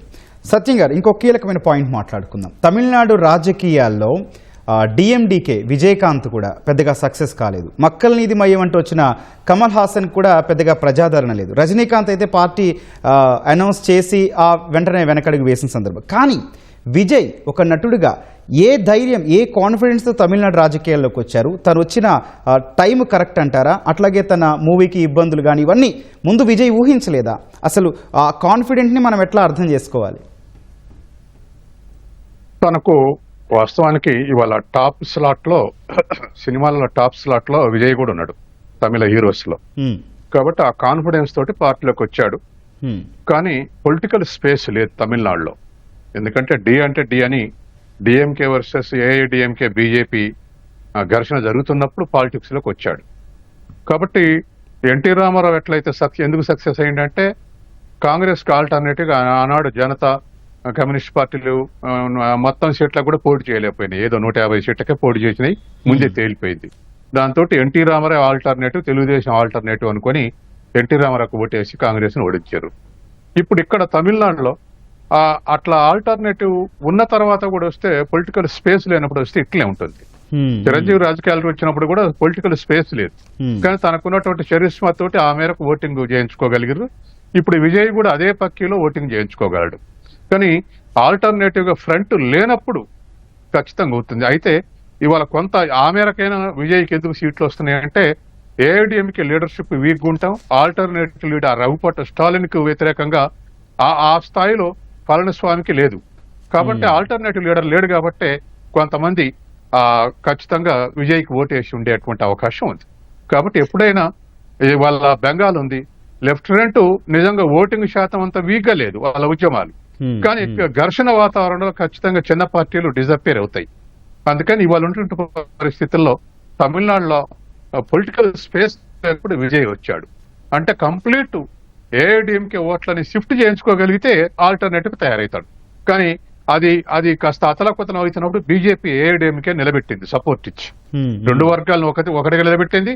ఇప్పుడు కూడా మైన్యూట్ అంటే చెరుసాగం చేస్తారనుకున్నటువంటి ఓపీఎస్ ఒక్కళ్ళిద్దరు పోయారు తప్ప ఏఐడిఎంకే ఓటింగ్ అట్లే ఉంది. కాబట్టి ఇట్లా ఆల్టర్నేటివ్ ఉన్నప్పుడు ఎంట్రీ అయ్యి సక్సెస్ కావటం కష్టం. అనేక రాష్ట్రాల్లో అనేక ఎగ్జాంపుల్స్ ఉన్నాయి. పవన్ కళ్యాణ్ కూడా ఎగ్జాంపుల్ ఉంది. గతంలో ఉభయ కమిషనర్ పొత్తు పెట్టుకుని ఎదగలేకపోయింది, ఆ తర్వాత ఇప్పుడు తెలుగుదేశంతో పొత్తు పెట్టుకుంటూ. అందుకని మంచి చెడు, హీరోయిజం ఇవన్నీ కూడా ఎప్పటివరకు మెటీరియలైజ్ కావాలంటే ఖచ్చితంగా ఆల్టర్నేటివ్ లేనప్పుడు మాత్రం మెటీరియలైజ్ అయింది. ఆల్టర్నేటివ్ ఉన్నప్పుడు సహజంగానే ఎవరిని ఓడిద్దాం, ఎవరిని గెలిపిద్దాం అనేదే పోలింగ్ దగ్గర పడతా ఉంటే ఈ వీక్ పార్టీస్ అన్నిటి కూడా ఎవాపరేట్ అయిపోతాయి. కాబట్టి నువ్వు అనేటువంటి పరిస్థితికి వచ్చినప్పుడు వాళ్ళ మంచితనం కూడా ఎగిరిపోతుంది. మంచితనానికి ఓటేసిన గెలవడు కదా అని వచ్చినప్పుడు సహజంగా అది మనకు తెలుస్తూ ఉంటది. మనం దేశవ్యాప్తంగా కమ్యూనిస్ట్ పార్టీలను చూస్తున్నాం కదా, వాళ్ళు ట్రేడ్ యూనియన్లు మిగతా ఇచ్చినప్పుడు జనం అవుపడతారు. ఓటింగ్ వచ్చే వరకల్లా వాళ్ళు గెలవలేరు కాబట్టి గెలిచే ఆల్టర్నేటివ్ లేదు కాబట్టి మిగతా వాళ్ళకి ఓట్లేస్తారు. అందుకని ఎప్పుడైనా ఆల్టర్నేటివ్ చూస్తుండే ప్రజలు వ్యతిరేకించడమా అనుకూలించడమా. ఇవాళ డిఎంకేకు స్టాలిన్ నిలబెట్టుకోగలిగింది. అది తనకు ఆల్టర్నేటివ్ లేరు అనేటువంటి స్థాయికి తీసుకెళ్ళిన తర్వాత స్టాలిన్ కూడా మంచి పాలిటిక్స్ చేసిండు. ఏమిటంటే అధికారం రాగానే సాధారణంగా ఏ ప్రభుత్వం అయినా గత ప్రభుత్వ కార్యక్రమాలను రద్దు చేస్తుంది, కానీ ఆఖరికి జయలలిత పేరున్నటువంటి పథకాన్ని కూడా రద్దు చేయకుండా జయలలిత పేరు మీద నడిపిండు పథకాన్ని. అటువంటి పథకాలు చాలా అన్నాడీఎంకేలో జీనియన్ గా ఉన్నటువంటి పేర్లన్నిటి వేటి తీసేయకుండా అట్లాగే కంటిన్యూ చేసిండు. సహజంగా ఏమైతే ఏఐడిఎంకేలో ఉన్నటువంటి న్యూట్రల్స్ స్టాలిన్ మంచి పని చేస్తుండు, మా నాయకురాల్ని మా ప్రోగ్రామ్స్ గౌరవిస్తున్నటువంటి ఒక పాజిటివ్ థింకింగ్ మొదలయ్యేటువంటి అవకాశం ఉంది. ఈ 5 ఏళ్లు అట్లాగే పాలన చేశాడు. తర్వాత నూతన విద్యా విధానం వచ్చినప్పుడు సౌత్ ఇండియా నుంచి గట్టిగా మాట్లాడినటువంటి ముఖ్యమంత్రి తానే. హిందీకి త్రిభాషా సూత్రం అవసరం లేదు, ఇప్పుడు హిందీ అవసరం లేదు, హిందీని బలవంతంగా రుద్దామని చూస్తారు, మేము విద్యా విధానాన్ని వ్యతిరేకిస్తామని ఓపెన్ గా వచ్చి ఒక ఆల్టర్నేటివ్ సౌత్ ఇండియాకు ఒక ఆల్టర్నేటివ్ పాలిటిషియన్ గా అవుపడ్డాడు. కాబట్టి ఇటువంటిదంతా కూడా డిఎంకేకి ప్లస్ అయింది, స్టాలిన్ కి ప్లస్ అయింది. కానీ ఒక దశలో సత్యం గారు బీజేపీ కూడా టీవీకేని విలీనం చేసుకోవడానికి పొత్తు పెట్టుకోవడానికి ప్రతిపాదనలు పంపింది అన్న చర్చ కూడా నడిచింది. టీవీకే విజయ్ ఖచ్చితంగా ఏఐడిఎంకే నుంచి పోటీలో ఉంటారు, వీళ్ళందరూ కలిసి పోటీ చేస్తారన్న చర్చ జరిగింది. కానీ ఎక్కడండి ఆ రహస్యం ఏంటి? ఎక్కడ మళ్ళీ కూటమిగా రాలేదు, సింగిల్ గానే వచ్చాడు విజయ్. అంటే బీజేపీకి తెలుసు ఏమిటంటే బీజేపీ లేదా ఏఐడిఎంకే నెట్వర్క్ ఉపయోగపడుతుంది, తర్వాత విజయ్ చరిష్మా ఉపయోగపడుతుందని వాళ్ళు ప్రయత్నం చేశారు. కొంత సిబిఐ కేసు ద్వారా కూడా కొద్దిగా ప్రజలకు గురి చేశాడు, అట్లన్న ఈల్డ్ అవుతాడేమోనని. తర్వాత రిక్వెస్ట్ చూశారు, మధ్యవర్తులు పెట్టి చూశారు. ఏఐడిఎంకే బీజేపీ వెనకుండి విజయ్ని ఫ్రంట్ లో పెట్టి ఆల్టర్నేటివ్ గా గెలిచిన తర్వాత ఎవరనేది తర్వాత సంగతి, ముందు మాత్రం ఆల్టర్నేటివ్ విజయ్ని పెట్టి గెలవచ్చు అనేటువంటి అంచనా బీజేపీకి ఉంది. కానీ వెంటనే విజయ్ అలర్ట్ అయ్యాడు, బీజేపీ తోటి పెట్టుకుంటే బదనాం అయితా, తమిళ ప్రజలు ఆశించరు, తర్వాత హర్షించరు, కాబట్టి ఆదరించరు అనేటువంటి ఉద్దేశంతో వెనక్కు దప్పుకున్నాడు. కాబట్టి బీజేపీతో పొత్తు పెట్టుకోకుండా మొత్తానికి పోటీ చేశాడు. తర్వాత రెండోది, ఇవాళ ఆల్టర్నేటివ్ ఎదగాలంటే కాస్త సర్వైవల్ పాలిటిక్స్ అంటే 5 ఏళ్లు 10 ఏళ్లు రాజకీయాలు ఉండాల్సి వస్తుంది దానికి. కాబట్టి రానున్న కాలంలో డిఎంకి ఎవరికి ఆల్టర్నేటివ్ అంటే ఏ పార్టీ అయితే స్ట్రాంగ్ నెట్వర్క్ బిల్డప్ చేసుకుంటుందో అదే ఉండేటువంటి అవకాశం ఉంది. కాబట్టి ఆ స్థాయిలో ఉన్నటువంటి వాళ్ళకే వ్యక్తులు ఆల్టర్నేటివ్ చూస్తున్నారు. కాబట్టి విజయ్ని ముందు పెట్టి ఏఐడిఎంకే బీజేపీ పాలిటిక్స్ నడపాలని చూశారు. కానీ విజయం తమిళనాడు ఉన్నటువంటి లోకల్ కండిషన్స్ తీసుకొని బీజేపీని ఆదరించినటువంటి నిర్ణయానికి సొంతం చేసిండు. బీజేపీ కొంత ప్రెజరైజ్ చేసి ముందు పెట్టినప్పుడు దాన్ని చూసింది, ప్రజలకు లోను కాలేదు. కాబట్టి ఏఐడిఎంకే బీజేపీ తోటే పోవాల్సి వచ్చింది. అది సహజంగానే బీజేపీ సౌత్ ఇండియాలో వ్యతిరేకత ఉంది, అది ప్రతి చోట పనిచేస్తుంది. స్టాలిన్ ఇంకొంచెం స్ట్రాంగ్ ఎదుర్కొండు కాబట్టి ఎక్కువ ఓట్లు వచ్చేటువంటి పరిస్థితి వాళ్ళు ఉంది, సీట్లు గాని ఓట్లు గాని. ఇప్పుడు జరుగుతున్నటువంటి ఎలక్షన్స్ లో కూడా మార్జిన్ ఎక్కువ ఉన్నటువంటి రాష్ట్రాలు ఎగ్జిట్ పోల్స్ లో ఒకటి తమిళనాడు, రెండోది అస్సాం. మిగతా 2 రాష్ట్రాల కేరళలో ఒక 7-8 సీట్లు మార్జిన్ చూపెడుతుంది, తర్వాత బెంగాల్లో ఒక 15-16 సీట్లు మార్జిన్ చూపెడుతుంది. ఇవి ఎలక్షన్లు అయిపోయే వరకల్లా అటు ఇటు తలకిందులు కూడా కావచ్చు. ఎందుకంటే వీళ్ళు ఎప్పుడు సర్వే చేశారు, శాంపుల్ కలెక్షన్ ఎంత, ఏ టైంలో క్వశ్చన్ చేశారు. జనరల్ గా ఎకనామిక్స్ మ్యాథమెటిక్స్ కాంబినేషన్ లో 10% ఆఫ్ ది శాంపుల్ కలెక్ట్ చేస్తేనే సైంటిఫిక్ ఉంటది అనేది ఒక కన్క్లూజన్. ఇప్పుడు ఆ స్థాయిలో వీళ్ళు సర్వే చేయరు, ఏదో 3%, 2% సర్వే చేసి పెడుతుంటారు. కాబట్టి చాలా టైంలో ఎగ్జిట్ పోల్స్ కూడా రాంగ్ అయినాయి. అందుకని రేపు ఫినిష్ అయ్యే వరకల్లా 4 నాడు వచ్చే వరకల్లా అటు కూడా కావచ్చు ఈ 2 రాష్ట్రాల్లో. 5 రాష్ట్రాల ఎన్నికల పోలింగ్ ముగిసిన తర్వాత వెంటనే ఎగ్జిట్ పోల్స్ వెల్లడయ్యాయి. మెజారిటీ ఎగ్జిట్ పోల్స్ బెంగాల్లో తృణమూల్ కాంగ్రెస్, అట్లాగే తమిళనాడులో డిఎంకే కూటమికి అధికారం అన్నారు. కేరళకు వచ్చేసరికి యూడీఎఫ్ కూటమికి అధికారం అన్నారు. దీనిపై ప్రత్యేక చర్చ కార్యక్రమం స్టార్ట్ చేసి దాంతో మనతో పాటు జాయిన్ అయ్యారు గాలి నాగరాజ్ గారు, సీనియర్ జర్నలిస్ట్. అట్లాగే నమస్తే అండి నాగరాజ్ గారు. నమస్కారం అండి. మనతో పాటు దుగ్గరా శ్రీనివాసరావు గారు కూడా జాయిన్ అయ్యారు చర్చలో. శ్రీనివాసరావు గారు నమస్తే అండి. నమస్కారం అండి. నాగరాజ్ గారు, వెస్ట్ బెంగాల్ గురించి మాట్లాడుకుందాం. తృణమూల్ కాంగ్రెస్కే మరొకసారి అధికారం అని కూడా ఎగ్జిట్ పోల్స్ చెప్తూ ఉన్నాయి. ఏ ఫ్యాక్టర్ పనిచేస్తుంది? ఎందుకు దీదీని మరొక్కసారి బెంగాల్ ప్రజలు ఆదరిస్తున్నారు అని అనుకోవచ్చు ఎగ్జిట్ పోల్స్ ఆధారంగా. అట్లాగే మహిళలు ఈసారి ఎక్కువ ఓటింగ్ చేశారు, 90% పైగా బెంగాల్లో 2 దశల్లో పోలింగ్ నమోదైంది. ఎట్లా చూస్తారు ఓవరాల్గా? ఇప్పుడు నమస్కారం అండి. నాతో పాటు గెస్టులుగా ఉన్నటువంటి వారు ఈ చర్చలో పాల్గొంటున్నవారు, అలాగే గౌతమ్ గారు. బెంగాల్ ఎన్నిక అనేది మిగతా ఎన్నికలతో పోలిస్తే చాలా ఒక విలక్షణమైన ఎన్నిక కనిపిస్తూ ఉంది. ఎందుకనంటే అక్కడ direct fight between Narendra Modi, Amit Shah and Mamata Banerjee. Direct fight. కేరళలో కానీ లేదంటే తమిళనాడులో కానీ ఆ వాతావరణం లేదు. ఇక్కడికి వచ్చేటప్పటికి డి అంటే డి అన్నట్టుగా అటు కేంద్రంతో ఇటు మమతా బెనర్జీ ఒక రకమైనటువంటి ఒక షోడౌన్ లాగా జరిగింది ఎలక్షన్ మొత్తం అంతా కూడా ఆద్యంతము. అయితే ఇది ఎగ్జాక్ట్ పోలా ఎగ్జిట్ పోలా అనేది ఇప్పుడే మనం ఖచ్చితంగా చెప్పలేమండి. ఇదేంటంటే శాంపుల్ సర్వే.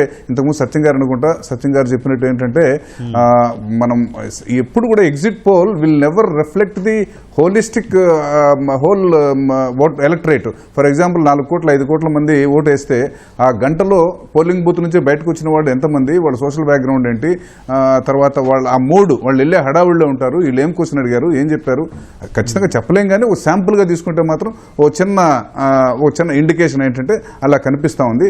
ఇప్పుడు ఒకవేళ అదే జరిగితే గనక మమతా బెనర్జీ ఎగ్జిట్ పోల్స్ కనుక కరెక్ట్గా ఇది నిజమని అనుకుంటే గనక ఇప్పుడున్న పరిస్థితుల్లో దీని కారణాలు ఏమని మనం అనలైజ్ చేయొచ్చు అంటే గనక వెస్ట్ బెంగాల్కి వచ్చేటప్పటికి భారతీయ జనతా పార్టీ అక్కడ బీజేపీకి ఫేస్ లేదండి.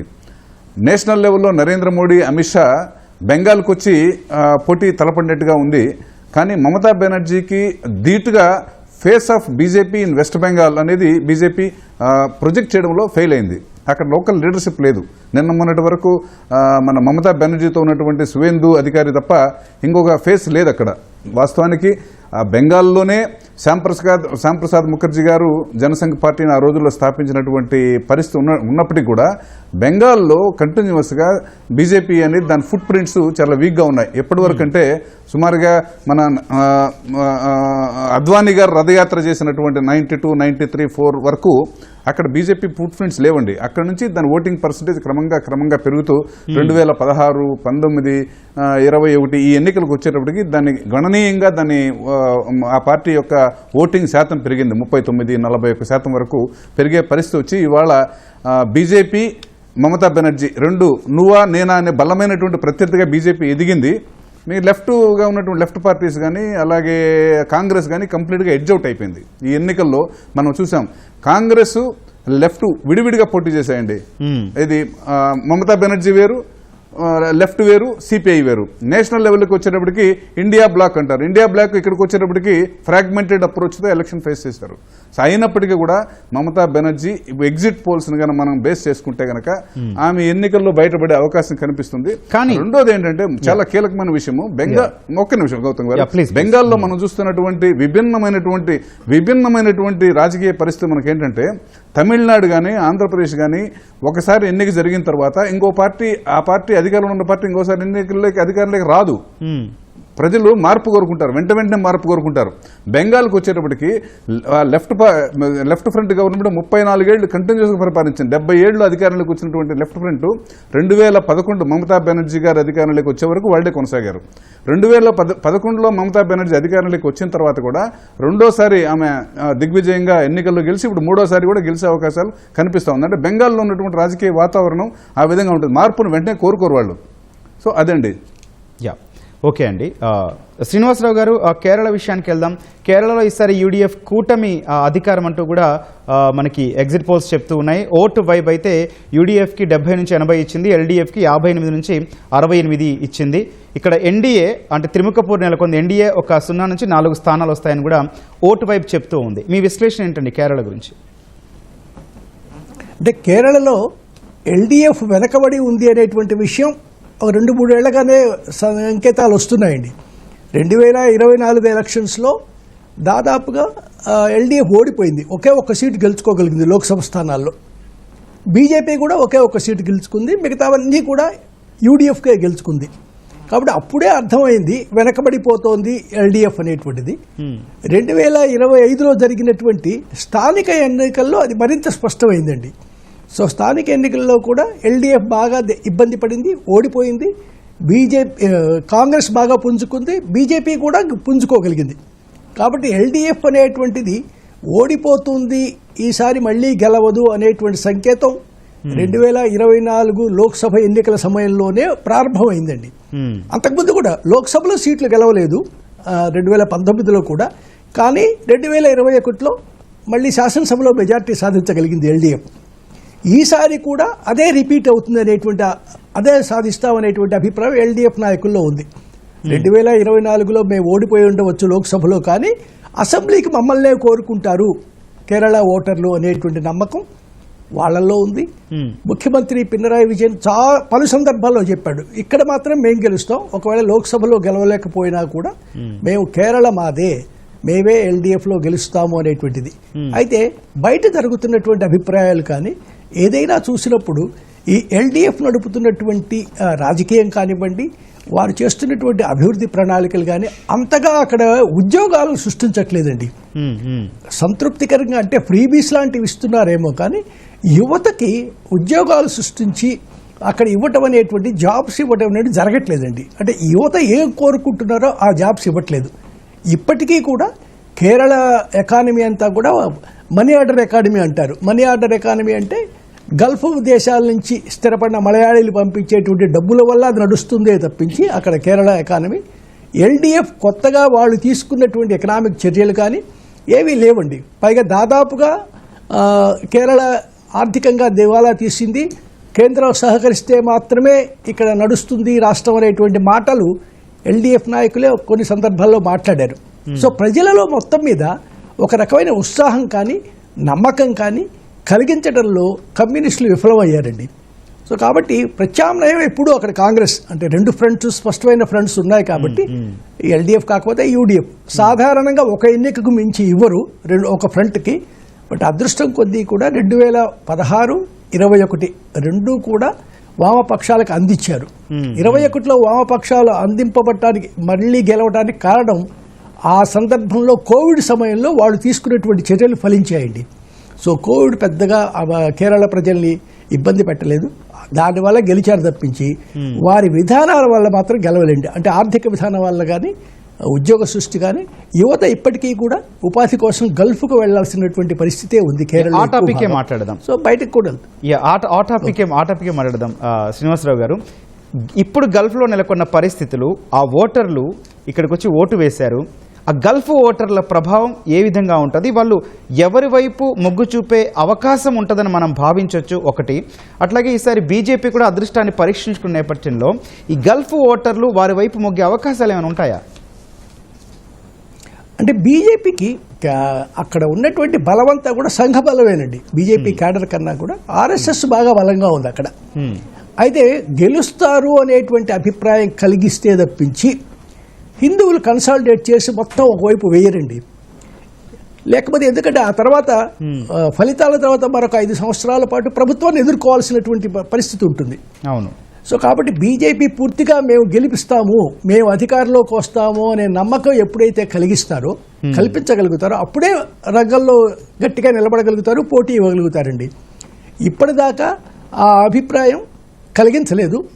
సో కాబట్టి ప్రతిపక్షాలు చేస్తున్నటువంటి హిందూ ఓటును చీల్చడం, కులపరంగా చీల్చడం, రెండోది ముస్లిం ఓటు కన్సాలిడేషన్ కోసం ప్రయత్నం, అంటే మైనారిటీ ఓటు కన్సాలిడేషన్ కోసం చేసే ప్రయత్నం, అవి జరుగుతున్నాయి, ఫలిస్తున్నాయి. అంతేగాని హిందూ ఓటు మొత్తంగా ఒక గుత్తగా ఒకళ్ళకి రావడం అనేటువంటిది ఇప్పటికీ జరగట్లేదు. ఆ ప్రయత్నం మరి ఒక 5 ఏళ్ల తర్వాత ప్రయత్నం చేయాల్సి. యువత మాత్రం కన్ఫ్యూజ్డ్గా ఉన్నారండి. గల్ఫ్ నుంచి వెనక్కి వచ్చేసారు అనుకోండి, వస్తే మాత్రం ఏమిటి ఇక్కడ ఉపాధి, ఆ ఉపాధి ఎల్డీఎఫ్ ఇవ్వగలిగేలా లేదు, కేంద్రంలో అధికారంలో లేదు కాబట్టి కాంగ్రెస్ కూడా వాళ్ళకు ఉపాధి కల్పించేటువంటి పరిస్థితులు లేదు. అయినా బీజేపీ మీద ఇంకా విశ్వాసం రాలేదండి వాళ్ళకి. సో బీజేపీ అయితే ఏదో చేస్తుంది అనేటువంటిది. సత్యం గారు, కేరళలో మీరు అబ్జర్వ్ చేసింది ఏంటండి? అధికార ఎల్డీఎఫ్ కూటమి వరుసగా 10 ఏళ్ళ అధికారంలో ఉంది. లైఫ్ మిషన్ స్కామ్, అట్లాగే బంగారం స్కామ్, ఇవన్నీ కూడా బయటకు వచ్చాయి. సో ఇవేమన్నా ప్రభావం చూపించాయంటారా? విపక్షాలకు ఇవే ఆయుధాలుగా మారాయనుకోవచ్చా? ఎలక్షన్స్ కు ముందు 2-3 సీట్లు డిఫరెన్స్ పెట్టారు లెఫ్ట్ ఫ్రంట్ కి ఎడ్జి సర్వేలు. ఇప్పుడు ఎగ్జిట్ పోల్స్ లో 5-6 సీట్లు డిఫరెన్స్ పెడుతున్నారు లెఫ్ట్ ఫ్రంట్ కి ఎడ్జి ఉన్నట్టు. సరే, గెలిచినా ఓడిపోయినా లెఫ్ట్ ఫ్రంట్ కి ఎందుకు ఎడ్జి ఉంటుంది, ఎందుకు సర్వైవ్ అవుతుందంటే వాళ్ళ సక్సెస్ 3 సెక్టర్లో బాగా సక్సెస్ ఉంది. 1 విద్యారంగం, 2 వైద్య రంగం, 3 పంచాయతీరాజ్ పరిపాలన, డీసెంట్రలైజేషన్. మన ఆంధ్రప్రదేశ్ ఇప్పుడు పంచాయతీరాజ్ కమిషన్ పవన్ కళ్యాణ్ ఇష్టపడి తెచ్చుకుంటే ఒక ఐఏఎస్ ఆఫీసర్ని కేరళ నుంచి. కృష్ణతేజ ఆయన కృష్ణ చైతన్య ఆయన నోడల్ ఆఫీసర్ గా పనిచేశాడు కరోనా టైంలో. అటువంటి కృష్ణ చైతన్య ఇంటర్వ్యూలో ఏం చెప్తుందంటే యాక్సెసిబిలిటీ, ఆటో డ్రైవ్ కూడా ముఖ్యమంత్రిని 15 గంటలు కలవచ్చు అని చెప్తున్నాడు ఆయన. అంత యాక్సెసిబిలిటీ ఉంది, అంటే మంత్రులు కానీ ఎమ్మెల్యేలు కానీ ప్రజలు కలవటానికి అంత అందుబాటులో ఉంటారు అని చెప్పడానికి ఆయన చెప్తాడు ఇంటర్వ్యూలో. ఈ యాక్సెసిబిలిటీ ప్రజల మధ్య ఉండటం కూడా ఒక కారణం. ఈ 4 కారణాలు ఎల్డీఎఫ్ అధికారంలో కొనసాగటానికి దోహదం చేస్తుంది. వాళ్ళు ఇండస్ట్రియలైజేషన్ తక్కువ ఉన్న విద్యతోటి ఇవాళ మానవ వనరుల్లో it is equal to Europe. భారతదేశంలో అన్నిటికన్నా ప్రథమ స్థానం ఉంది, యూరప్ స్థాయిలో ఉంది. దాంట్లో నేను ఆ లోతులకు పోను కాబట్టి అదొక సక్సెస్. రెండోది వైద్యం. మొన్న కరోనా టైంలో దేశవ్యాప్తంగా మోర్టాలిటీ రేటు 1.2% ఉంటే కేరళ 0.8% ఉంది. తర్వాత రెండోది 98% పేషెంట్లు ప్రభుత్వ రంగంలో ప్రభుత్వ వైద్యశాలలోనే వైద్యం జరిగింది. ఇది కేరళ ప్రజలు బాగా గుర్తిస్తున్నారు. ఇది రెండోది. మూడోది పంచాయతీరాజ్ డీసెంట్రలైజేషన్. దరిదాపు ఎడ్యుకేషన్ ఇన్స్టిట్యూషన్స్, వైద్యం, విద్య అన్ని కూడా పంచాయతీరాజ్ ద్వారా కంట్రోల్ చేస్తుంది. దాంట్లో డెమోక్రటిక్ గా పోతున్నారు. వీటి వల్ల కేరళ లెఫ్ట్ ఫ్రంట్ సర్వైవ్ అవుతా ఉంది. తర్వాత మరొక అంశం ఏమిటంటే కరప్షన్ లో కూడా అన్నిటికన్నా తక్కువ ఏది ఉంది అని ఎక్కడ ఉంది అంటే కేరళ కరప్షన్ ఉంది, కానీ తక్కువ కరప్షన్ ఎక్కడ ఉందంటే వివిధ స్టేట్ని కంపేర్ చేస్తే కేరళ తక్కువ ఉంది. తర్వాత ఈ మధ్య చెప్పుకోవడానికి వాళ్ళకు ఏమిటంటే పేదరికం నిర్మూలించబడిన రాష్ట్రం కేరళ డిక్లేర్ చేశారు. గతంలో సంపూర్ణ అక్షరాస్యత స్టేట్ లెక్క కేరళ అతి పేదరికం లేనటువంటి రాష్ట్రం కేరళని నీతి ఆయోగ్ సపోర్ట్ తోటే డిక్లేర్ చేశారు. ఇది ఒక అచీవ్మెంట్ ఉంది వాళ్ళకు. కాబట్టి ఇన్ని సక్సెసెస్ ని లెఫ్ట్ ఫ్రంట్ చెప్పుకోవడానికి అవకాశాలు ఉన్నాయి. తర్వాత పొలిటికల్ ఫ్యాక్టర్స్ కి వస్తే బీజేపీ ఇదివరకు బీజేపీ తక్కువ, ఆర్ఎస్ఎస్ ఉంది కేరళలో. ఆర్ఎస్ఎస్ ఎలక్షన్ లో లెఫ్ట్ ఫ్రంట్ ఓడించడానికి కాంగ్రెస్ సపోర్ట్ చేస్తారు అనేటువంటి ఒక అపవాదు ఉంది. ఇప్పుడు బీజేపీ మనం ఆల్టర్నేటివ్ ఎదగాలి అని చెప్పేసి పోటీ చేసి వాళ్ళ ఓట్లు వాళ్ళు వేసుకుంటే ఖచ్చితంగా అది లెఫ్ట్ ఫ్రంట్ కి అడ్వాంటేజ్ అయ్యే అవకాశం ఉంది. గతంలో ఆర్ఎస్ఎస్ ఉన్నప్పుడు కాంగ్రెస్ సపోర్ట్ చేస్తున్నారని అపవాదు ఉంది. ఇప్పుడు మనం ఆల్టర్నేటివ్ కావాలి, మనం భవిష్యత్తులో మనమే అధికారం రావాలి కాంగ్రెస్ ప్లేస్ లో అనే పట్టుదలతోటి ప్రయత్నం చేసింది. అది గ్రౌండ్ లెవెల్ కూడా వర్కౌట్ అయి ఉంటే బీజేపీ 5%, 10% ఓట్లు రాబట్టుకుంటే లెఫ్ట్ ఫ్రంట్ గెలిచేటువంటి అవకాశం ఉంది. కాబట్టి ఈ రాజకీయ పొందికలో ఖచ్చితంగా లెఫ్ట్ ఫ్రంట్ కు ఈసారి ఎగ్జిట్ పోల్స్ అట్టెన్ చూపెడుతున్నాయి. అవే నిజమైతే కారణాలు ఇవిగా లెఫ్ట్ ఫ్రంట్ అధికారంలోకి వచ్చేటువంటి అవకాశం ఉంది. తర్వాత బంగారం కుంభకోణం లెఫ్ట్ ఫ్రంట్ పేరు మీద వచ్చినా దాన్ని ట్రేస్ అవుట్ చేశారు. ఆ బంగారం పోతని ఎవరు దాన్ని చేసింది ఎక్కడంటే అందులో ఉన్నటువంటి ఒక అతనే దీనికి కారణం అని చెప్పేసి కాంట్రాక్టర్ అడ్మినిస్ట్రేటర్ కు మధ్యనటువంటి నెక్సెసే ఈ విధంగా జరిగిందని చెప్పేసి అరెస్ట్ కూడా చేశారు. కాబట్టి అటువంటి పెద్దగా వాటి మీద ప్రభావం చూపెట్టలేదు. తర్వాత మరొక వైపు ఏమిటంటే ఇప్పుడు ఇరాన్ మీద దాడి, అమెరికా చేస్తున్నటువంటి దాడి గతంలో ఇరాక్ చేసిన, ఇప్పుడు ఇరాన్ మీద చేసిన లెఫ్ట్ ఫ్రంట్ అంత అగ్రెసివ్ గా కాంగ్రెస్ లేదు. విమర్శిస్తుంది కానీ కాంగ్రెస్ అంత అగ్రెసివ్ లేదు. లెఫ్ట్ ఫ్రంట్ బాగా అగ్రెసివ్ ఉంది. దీంతో న్యూట్రల్స్, ముస్లింస్ ఇప్పుడు ప్రపంచవ్యాప్తంగా యూత్ అమెరికాను అపోజ్ చేస్తారు. కాబట్టి అట్లనే కేరళ కూడా అటువంటి ఫ్యాక్టర్ కూడా కొద్ది గొప్ప పనిచేసేటువంటి అవకాశం ఉంది. రైట్ అండి. అందువల్ల ఇవాళ గల్ఫ్ నుంచి వచ్చినటువంటి ఓటర్లు కూడా అట్లా ఆలోచించే అవకాశం ఉంది. దాంతో లెఫ్ట్ ఫ్రంట్ కాస్త ఎడ్జ్ ఉండేటువంటి అవకాశం ఉంది. Right, okay. నాగరాజు గారు, అసోంలో యాక్సిస్ మై ఇండియా సర్వే చూస్తే దాని ఎగ్జిట్ పోల్స్ ప్రకారం బీజేపీ కూటమికి 88 నుంచి 100 చెప్తూ ఉంది. కాంగ్రెస్ కూటమి 24 నుంచి 36 అంటుంది. ఇతరులు 3 సీట్లు గెలవచ్చు అని కూడా చెప్తూ ఉంది. ఇంత భారీ మార్జిన్ కనిపిస్తూ ఉంది యాక్సిస్ మై ఇండియా సర్వే ప్రకారం. మీ అనాలిసిస్ ఏంటండి? అసోంలో ఓటర్లు ఎవరి వైపు మొగ్గారు? అట్లాగే ఎక్కువగా వినిపించిన పదం ముస్లిమ్స్ గురించి సీఎంఏ స్వయంగా మాట్లాడిన పరిస్థితి ఉంది, ఒక ఛాలెంజ్ చేసిన పరిస్థితి ఉంది. సో ఎట్లా ఉండొచ్చు అంటారు? మీ అనాలిసిస్ ఏంటి అసోం గురించి? ఇప్పుడు తూర్పు ఈశాన్య భారతదేశంలో ఉన్నటువంటి ఒక ఆందోళన కలిగించేటటువంటి విషయం ఏంటంటే ఒక డెమోగ్రఫిక్ ఇంబ్యాలెన్స్. అంటే జనాభాలో బయట నుంచి వచ్చినటువంటి కాంతిసీకులు ఎవరైతే ఉన్నారో వాళ్ళు జనాభా పెరిగిపోయే పరిస్థితి, చక్మాస్ కావచ్చు, బంగ్లాదేశ్ నుంచి కావచ్చు, మయన్మార్ నుంచి కావచ్చు, ఈ ఆందోళన కలిగించేటటువంటి అంశం ఏదైతే ఉందో దానికి సర్ అనేది అక్కడ ప్రవేశపెట్టి ఓటర్లని ఎవరు ఓటరు ఎవరు కాదు, ఎవరు సిటిజన్ ఎవరు కాదు అనేటటువంటి ఒక పెద్ద ప్రాసెస్ ప్రక్రియ బెంగాల్లోనూ జరిగింది, అస్సాంలోనూ జరిగింది. ఈ ప్రాసెస్లో చాలా మంది ఓటర్లు, జెన్యూన్ ఓటర్లు కూడా అక్కడి నుంచి తొలగించడం జరిగింది. సో ప్రధానంగా అది ఒకటి. దాంతోపాటు ఏమవుతుందంటే ఎప్పుడైతే ముస్లిం కన్సాలిడేషన్ అనేది ఎప్పుడున్నా కానీ అది బీజేపీకి వ్యతిరేకంగా ఉంటుంది, అనుకూలంగా ఉండదు. ఈ ముస్లిం కన్సాలిడేషను సర్ వల్ల వీక్ అయితే ఆ మేరకి ఖచ్చితంగా ఎన్డీఏకి, అక్కడ ఎన్డీఏ అన్నారు అనుకోండి, దాని ఇంకో పేరు, ఆ కూటమికి అడ్వాంటేజ్ ఉంటుంది. నంబర్ 1 ఒకటో ఫ్యాక్టర్. రెండోది, అన్నిటికన్నా ముఖ్యమైన చాలా ప్రధానమైన విషయం ఏంటంటే మనం బీజేపీని, నరేంద్ర మోడీని, అమిత్ షాని రాజకీయ వ్యూహంతో అర్థం చేసుకోవాల్సిన విషయం ఏంటంటే వాళ్ళు ఎక్కడెక్కడైతే తనకు అనుకూలంగా ఉన్నటువంటి రీజనల్ పార్టీస్ని అన్నింటినీ కూడా కలుపుకొని పోయే స్వభావము, ఆన్ బోర్డు తీసుకెళ్లేటటువంటి స్వభావం ఉండడము వాళ్ళ విజయానికి విజయ రహస్యంగా మనకు కనిపిస్తుంది. కాంగ్రెస్ పూర్తిగా అది ఫెయిల్ అయినట్టుగా కేరళలో మనం చూసాము, బెంగాల్లో మనం చూసాము, తమిళనాడులో చూసాము. తమిళనాడులో అయితే మాణిక్ ఠాకూర్ ఆయన రిజైన్ చేసి కూడా వెళ్ళిపోయారు క్యాంపెయిన్ కమిటీ చైర్మన్గా, వీళ్ళతో నా వల్ల కాదు, నేను కలిసి ఉండలేనని. రాహుల్ గాంధీ అయితే ప్రచారమే చేయలేదు. సో ఇది ఇప్పుడు ఉన్నటువంటి పరిస్థితి ఏంటంటే బీజేపీ ఎక్కడున్నా కానీ తను ఎక్కడైతే వీక్గా ఉంటే అక్కడ మిగతా పార్టీలని, స్థానిక పార్టీలని కలుపుకొని పోయే స్వభావం ఉండడం వల్ల విజయ రహస్యం అనేది కనిపిస్తుంది. అస్సాంలో కూడా ఖచ్చితంగా ఆ మేరకు ఉండొచ్చు. అలాగే అక్కడ ఉన్నటువంటి మేజర్ అన్ని ఇష్యూస్ కూడా నేషనల్ పార్టీస్, గవర్నమెంట్తో, జాతీయ ప్రభుత్వంతో, కేంద్ర ప్రభుత్వంతో లింక్ అయినటువంటి సమస్యలు ఉన్నాయి. ఆ సమస్యల్ని సాల్వ్ చేయగలిగేది ప్రాంతీయ పార్టీలు సాల్వ్ చేయలేవు, అధికారంలో ఉన్న కేంద్రమే సాల్వ్ చేయగలుగుతుంది. సో ఆ మేరకి ఆ కాన్ఫిడెన్స్ అనేది ఇవ్వడం కూడా ఒక అడ్వాంటేజ్గా మనం అనుకోవాల్సినటువంటి పరిస్థితి వస్తుందండి. రైట్ అండి. శ్రీనివాసరావు గారు, బెంగాల్కి వెళ్దాం, భవానీపూర్కి వెళ్దాం. డైరెక్ట్గా ముఖ్యమంత్రి మమతా బెనర్జీ మీద ఈసారి సువేందు అధికారి వచ్చి పోటీ చేశారు. సో ఈ కాంపిటీషన్ ఎట్లా ఉండొచ్చు, అసలు దీనికి కారణం ఏంటి, బీజేపీ వ్యూహం ఏమై ఉంటుంది, దాన్ని సమర్థంగా దీది తిప్పికొట్టగలదా, మీ ఎనాలిసిస్ ఏంటండి? అంటే నిజానికి బీజేపీ ఆలోచన, గతంలో ఆయన నందిగ్రామంలో ఓడించాడు కాబట్టి అదొక రకమైన సైకలాజికల్ ఇష్యూ, భయం. ఒకసారి నన్ను ఎవరు ఓడించారో అతనే మళ్ళీ నా ఎదురుగా ప్రత్యర్థిగా నిలబడ్డాడు అని. సో అలాంటి సైకలాజికల్ ఇంపాక్ట్ తీసుకురావటం కోసం మళ్ళీ సువేంద్ర అధికారిని అక్కడ పోటీ చేయించి ఉండవచ్చు. కానీ తన సొంత నియోజకవర్గంలో ఆవిడ గతంలో నందిగ్రామంలో ఓడిపోయింది, కానీ అది ఆవిడ సొంత నియోజకవర్గం కాదు. ఆవిడ అక్కడ ఉద్యమం చేయడం ద్వారా అధికారంలోకి రాగలిగింది, కానీ అది తన సొంత నియోజకవర్గం కాదు.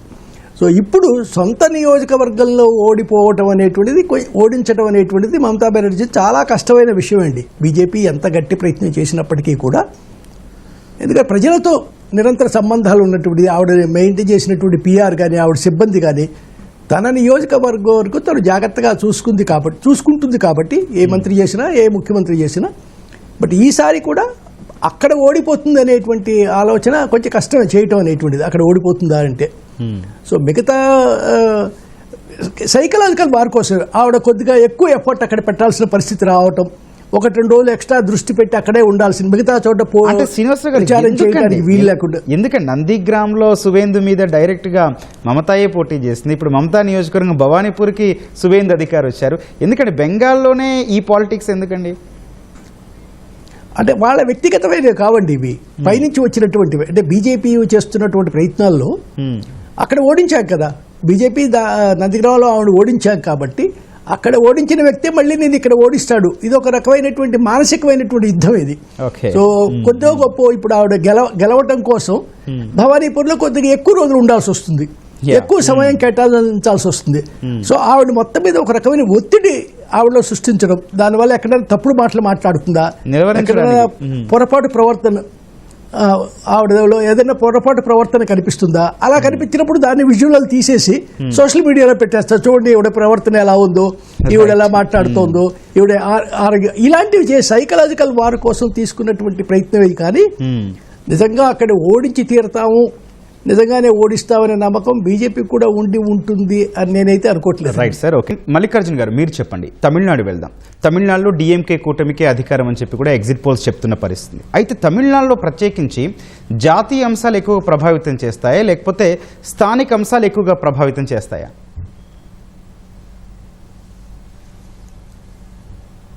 ప్రధానంగా ఏ రాష్ట్రంలోనైనా ప్రాంతీయ పార్టీగా ఉన్నటువంటి డిఎంకే కానీ ఏఐడిఎంకే ప్రాంతీయ సమస్యలపైన ఎక్కువ ఫోకస్ చేయాలి. కానీ మనము స్టాలిన్ ముఖ్యమంత్రి అయిన కాడి నుంచి ఇప్పటివరకు మనం చూస్తే ఎక్కువగా కేంద్రం ఇంటర్వెన్షన్ అనేది ఎక్కువగా ప్రతిసారి సౌత్ ఇండియాలో ఎక్కడైనా తమిళ రాజకీయాలపైననే సౌత్ ఇండియాలో ఎట్లాంటి అగ్రెసివ్నెస్ వచ్చినా కూడా అది గత చరిత్ర అయినా ప్రస్తుతమైన తమిళనాడు నుంచే మొదలవుతూ ఉన్నది.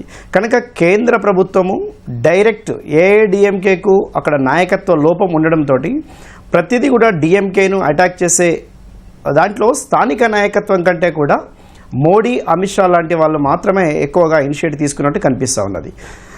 ఇంకొకటి ఏంటంటే అక్కడ ఎనీ డెవలప్మెంట్ యాక్టివిటీస్ ఒకవేళ డిఎంకే పార్టీ చేయలేనివి లేదా ఆ రాష్ట్రానికి మేము ఇస్తున్నామని చెప్పేసి స్వయంగా ప్రధానమంత్రి అమిత్ షా లాంటి వాళ్ళు లేదా బీజేపీ నేతృత్వంలో ఉన్నటువంటి ఇతర అక్కడ ఆ ప్రాంతం నుంచి కేంద్ర మంత్రులుగా ఉన్నటువంటి మురుగన్ లాంటి వారు కూడా ప్రతి ఒక్కరు కూడా డిఎంకేను డైరెక్ట్ అటాక్ చేస్తూ ఉన్నారు. కనుక ప్రాంతీయ పార్టీ వైఫల్యం వల్ల, ప్రాంతీయ పార్టీకి నాయకత్వ లోపం వల్ల జనరల్గా బీజేపీ స్టాలిన్ మధ్య పోటీగానే అక్కడ తమిళ ప్రజలు కూడా చూస్తూ ఉన్నారు. కనుక స్థానిక అంశాల కంటే కూడా కేంద్ర ప్రభుత్వం జోక్యం చేసుకున్నటువంటి అంశాలపైననే ఎక్కువగా ప్రాధాన్యంగా ఉన్నట్టు మనము గమనించవచ్చు. కనుక వీటిలో కేంద్ర ప్రభుత్వము ఎక్కువగా జోక్యం చేయడం వల్లనే తమిళ ప్రజలు స్టాలిన్ను ఒకవేళ కేంద్ర ప్రభుత్వానికి లేదా భారతీయ జనతా పార్టీకి ధీటుగా సమర్థవంతంగా అన్ని అంశాలలో రాష్ట్ర ప్రయోజనాలను కాపాడడంలో స్టాలినే గట్టి పోటీ ఇవ్వగలుగుతారనేది తమిళ ప్రజలు అనుకుంటా ఉన్నారు. అదేవిధంగా భారతీయ జనతా పార్టీ కూడా గత 5 ఏళ్ల నుంచి కూడా తమిళనాడులో కేవలం ఏఐడిఎంకే ఓటర్లపైన మాత్రమే దృష్టి పెట్టడం జరిగింది. దానితో పాటు అక్కడ ఉన్నటువంటి అన్ని హై స్పీడ్ రైల్ ప్రారంభించడం కానీ, లేదంటే రకరకాల స్కీమ్స్ను ప్రవేశపెట్టడం కానీ, తమిళ్ భాషకు ఒకవేళ స్టేటస్ ఇవ్వడంలో కానీ, లేదా తమిళ ప్రజలను ఆకట్టుకోవడానికి రకరకాల ప్రయత్నాలు చేసినా కూడా స్థానిక క్యాడర్ లేకపోవడం అనేది, అంటే సంస్థాగతంగా పార్టీ నిర్మాణం లేకపోవడం అనేది మనం కొట్టొచ్చినట్టు ఎన్నికలలో కనిపిస్తూ ఉన్నది. కేవలం ఏఐడిఎంకే ఓట్లను మాత్రమే నమ్ముకొని భారతీయ జనతా పార్టీ స్టాలిన్ నేతృత్వంలో ఉన్న డిఎంకే పార్టీపై ప్రతిసారి విమర్శనాస్త్రాలు పెట్టడం జరిగింది. కానీ భారతీయ జనతా పార్టీ స్వయస్వాగతంగా నిర్మించడంలో పూర్తిగా వైఫల్యమైందని చెప్పొచ్చు. ఇంకొకటి, ఈ యాంటీ ఇన్కంబెన్సీ కూడా జనరల్గా ఒక అధికారంలో ఉన్న పార్టీకి యాంటీ ఇన్కంబెన్సీ ఉండాలి. మనం తమిళనాడులో 96, 99, 2004 వరకు చూస్తే ఒకసారి ఒక ప్రభుత్వం అధికారంలోకి వచ్చిన తర్వాత కరుణానిధి, జయలలిత ఉన్న పీరియడ్లో ఏఐడిఎంకే వచ్చిన మరి వెంటనే డిఎంకే రావడం, డిఎంకే వచ్చిన వెంటనే మళ్ళీ ఏఐడిఎంకే రావడం. కానీ ఇప్పుడు స్టాలిన్ నేతృత్వంలో చాలా కూల్గా అడ్మినిస్ట్రేషన్ జరుగుతూ ఉన్నది కనుక అక్కడ మరోసారి కూడా ప్రజలు స్టాలిన్కు అవకాశం ఇస్తున్నట్టు మనకు ఎగ్జిట్ పోల్స్ బట్టి అర్థం చేసుకోవచ్చు. దేవేంద్ర గారు, ఒక ఇంట్రెస్టింగ్ ఎగ్జిట్ పోల్స్ వస్తూ ఉన్నాయి, కొన్ని మీ దృష్టికి తీసుకొస్తాను. మ్యాట్రిజ్ అయితే బీజేపీకి బెంగాల్లో 146 to 161 అంటుంది. జేవీసీ అయితే 138 నుంచి 159 అంటుంది. చాణక్య 150 నుంచి 160, పీమార్క్ 150 అని చెప్తూ ఉంది. ఇక్కడ బీజేపీ బెంగాల్లో గెలుస్తుంది అని చెప్పి ఒక ఇంట్రెస్టింగ్ ఎగ్జిట్ పోల్స్ అయితే వస్తుంది. ఏంటండి అంటే ఆ డిఫరెన్స్ ఏంటి అంతకుముందు వచ్చిన ఎగ్జిట్ పోల్స్ కన్నా కూడా? ఒకవేళ ఈ ఎగ్జిట్ పోలే ఎగ్జాక్ట్ పోల్ అయితే రీజన్ ఏంటండి? బెంగాల్ గురించి అడుగుతున్నారు కదా? వెస్ట్ బెంగాల్. బెంగాల్లో నాకు తెలిసి ఇందాక చెప్పినట్లు ఒక 10% శాంపిల్ తీసుకొని చేయడం అన్నది ఫస్ట్ మనకు సైంటిఫిక్ బేసిస్ కి ఆధారం అండి. బట్ నేను అనుకోవడం బీజేపీకి డెఫినెట్ గా ఈ ఎలక్షన్స్ లో బెంగాల్లో అడ్వాంటేజ్ ఉంది. నాకు తెలిసి ఈ 5 స్టేట్ ఎలక్షన్స్ లో బీజేపీకి నేషనల్ వైడ్ గా అయినా లేదా ఫ్యూచర్ లో జరిగే elections Indian political system as a whole తీసుకున్నా కానీ మోస్ట్ ఇంపార్టెంట్ సిచ్యువేషన్ అన్నది బెంగాల్లో ఉంది. ఎందుకు అంటే తమిళనాడులో కానీ కేరళలో కానీ ఇమ్మీడియట్ గా పవర్ లేకొచ్చే సిచ్యువేషన్స్ లేవు. పుదుచ్చేరి పైన అంత ఫోకస్ చేసే అవసరం లేదు. అస్సాంలో నాకు తెలిసి నార్థన్ స్టేట్స్ వదిలేస్తే మోస్ట్ స్ట్రాంగెస్ట్ ఉన్నది అస్సాంలోనే. సో అస్సాంలో గెలుస్తాము అన్నది వాళ్ళు ఫిక్స్ అయిపోయారు. అంటే ఇండియా కూటమిలో అత్యంత బలమైన వాయిస్ కాంగ్రెస్ కాకుండా అత్యంత బలమైన వాయిస్ ఆల్మోస్ట్ మోడీకి థర్డ్ ఫ్రంట్ ని ఏర్పాటు చేస్తారేమో అన్నంత చరిష్మా ఉన్న లీడర్ మమతా బెనర్జీ. సో ఆమెని ఢీ కొట్టడం, దాంతో పాటు 2011 తర్వాత అటు టీఎంసీ ఓట్ పెరుగుతోంది. టీఎంసీ ఓట్ కౌంట్ 211, తర్వాత 215. టీఎంసీకి సీట్లు కంటిన్యూస్ గా పెరుగుతున్నాయి, అలాగే బీజేపీకి కూడా కంటిన్యూస్ గా సీట్లు పెరుగుతూ ఉన్నాయి. ఆల్మోస్ట్ 0 నుంచి 77 వరకు పెరుగుతూనే ఉన్నాయి. సో ఇప్పుడు ఎగ్జిట్ పోల్స్ ఇలా రావడానికి కూడా రీజన్ ఏంటి అంటే, ఒకటేమో టీఎంసీకి యాంటీ ఇన్కంబెన్సీ అన్నది పెరుగుతూ ఉంది ఈ 15 ఏళ్ల పాలనలో. స్టేట్ లో లా అండ్ ఆర్డర్ అన్నది చాలా వరకు ఇబ్బందికర వాతావరణం. అండ్ మోరెవర్ అది ఇబ్బందిగా ఉందా లేదా, ఇంతకు ముందుతో పోలిస్తే ఏం మారింది అన్నది పక్కన పెడితే దాన్ని ప్రొజెక్ట్ చేయడంలో చాలా successful. And Mamata Banerjee versus Suvendu అన్నది చాలా తక్కువ మంది చూసారండి. ముఖ్యంగా రూరల్ బెంగాల్లో Mamata Banerjee versus any other face. కొన్ని చోట్ల అయితే మోడీని చూస్తారు, కానీ రూరల్ బెంగాల్లో టీఎంసీ అన్నది చాలా చాలా స్ట్రాంగ్. ఓన్లీ ఈ నార్థన్ పార్ట్ ఎక్కడైతే ఉందో, కూచ్ బిహార్ డిస్ట్రిక్ట్, ఈ గోర్ఖా ల్యాండ్, అలాగే ఈ డార్జిలింగ్ ప్రాంతాలు ఎక్కడైతే ఉన్నాయో అక్కడ మాత్రమే బీజేపీ ఇప్పటి వరకు స్ట్రాంగ్ గా ఉండేది. కానీ ఈ 77ని మ్యాజిక్ ఫిగర్ కి దగ్గరగా తీసుకొని రావడానికి బీజేపీ ఎన్ని అస్త్రాలు ప్రయోగించాలో అన్ని చేసింది. ఫస్ట్ ఫిక్స్ చేయడం, ఈ ఏదైతే దూకుడు నేచర్ ఉంటుందో టీఎంసీని, దాన్ని ఈక్వలైజ్ చేయడానికి సెంట్రల్ బలగాలు దించడం. దాంతో పాటు ఈ ముస్లిం ఓట్ బ్యాంక్ ఏదైతే టీఎంసీ వైపు వెళ్తుందో దాన్ని బూచీలాగా చూపించి హిందూ కన్సాలిడేషన్ అనేది చాలా సక్సెస్ఫుల్ గా చేయగలిగింది. నాకున్న అంచనా ప్రకారం కొద్దిగా ఎడ్జ్ తో బీజేపీ గెలిచే ఛాన్సెస్ ఎక్కువ. ఎందుకు అంటే, ఒకవైపు ఏమో ట్రెడిషనల్ గా ఎవరైతే ముస్లిమ్స్, దాదాపు 30% ఉన్న ముస్లిమ్స్ ఎప్పటి నుంచినో టీఎంసీకి బ్యాక్ బోన్ గా ఉన్నారు, వాళ్ళు కొద్ది వరకు చీలికలుంటే హిందూ కన్సాలిడేషన్ అన్నది ఇంతకు ముందు ఎలక్షన్స్ తో పోలిస్తే చాలా పెద్ద ఎత్తున ఇక్కడ సక్సెస్ఫుల్ గా మారింది. దాంతో పాటు గవర్నెన్స్ ఫ్యాక్టర్ అన్నది మమతా బెనర్జీ కంప్లీట్ గా వెల్ఫేర్ పైన నమ్ముకొని ఉన్నారు. కానీ వెల్ఫేర్ తో పాటు ఈ మహిళా బెనిఫిట్స్ ఏదైతే ఉన్నాయో, అన్ఎంప్లాయ్మెంట్ అలవెన్స్ ఏదైతే ఉందో, వీటితో పాటు డెవలప్మెంట్ ఆల్టర్నేటివ్ ని కూడా ఇవ్వగలుగుతున్నారు. దాంతో పాటు అన్ఎంప్లాయ్మెంట్ ఇష్యూని కూడా ప్రొజెక్ట్ చేయగలుగుతున్నారు. దాంతో పాటు ఇక్కడ సువేంద్ర గారు, సుమిత్ భట్టాచార్య, వీళ్ళిద్దరూ కూడా ఫేసెస్ గా లోకల్ గా ఉంటున్నారు, నేషనల్ గా మోడీ ఫేస్ ఉంది. సో ఓవరాల్ గా చూసుకున్నప్పుడు వెస్ట్ బెంగాల్ లో కొద్దిగా బీజేపీకే ఎడ్జ్ ఉండొచ్చు ఓవరాల్ గా మనం 4th. రైట్, ఓకే అండి. నాగరాజు గారు మీరు చెప్పండి, కేరళ విషయానికి వస్తే ఇక్కడ బీజేపీ పోటీ చేస్తోంది, త్రిముఖ పోరు కూడా నెలకొందన్న ఒక వార్తలు మనకు వినపడ్డాయి. ఇక్కడ ఆర్ఎస్ఎస్కి ఎక్కువ శాఖలు ఉన్నాయి బీజేపీలో, అట్లాగే సురేష్ గోపి సెంట్రల్ మినిస్టర్ కూడా ఉన్నారనమాట. ఈసారి ఎక్కువగా ఫోకస్ చేసింది దక్షిణాదిలో ఖచ్చితంగా అంటే కేరళ అని చెప్పొచ్చు బీజేపీ. కానీ ఇక్కడ కూడా వాళ్ళ వ్యూహం ఫలించలేదా, లేకపోతే ఈ వచ్చే ఎగ్జిట్ పోల్స్ అంచనాలని మనం ఎట్లా విశ్లేషించవచ్చు? అంటే ఇంకా BJP is still a long way to go as for as Kerala is concerned. కేరళలో అధికారంలోకి కేరళలో రావాలి అంటే అది సుదూరమైనటువంటి లక్ష్యంగానే మనకు కనిపిస్తుంది బీజేపీకి మాత్రం. ఎందుకనంటే ఓవరాల్గా దక్షిణాది అంతా కూడా బీజేపీని అవుట్ సైడర్ పార్టీగానే పరిగణిస్తారు. కేరళలో అది లెఫ్ట్ ఫ్రంట్కి చాలా పునాది. ఫస్ట్ గవర్నమెంట్ వచ్చిందే మన స్వాతంత్రానంతరము నంబూద్రిపాద్ గవర్నమెంట్ అక్కడ ఫామ్ అయింది.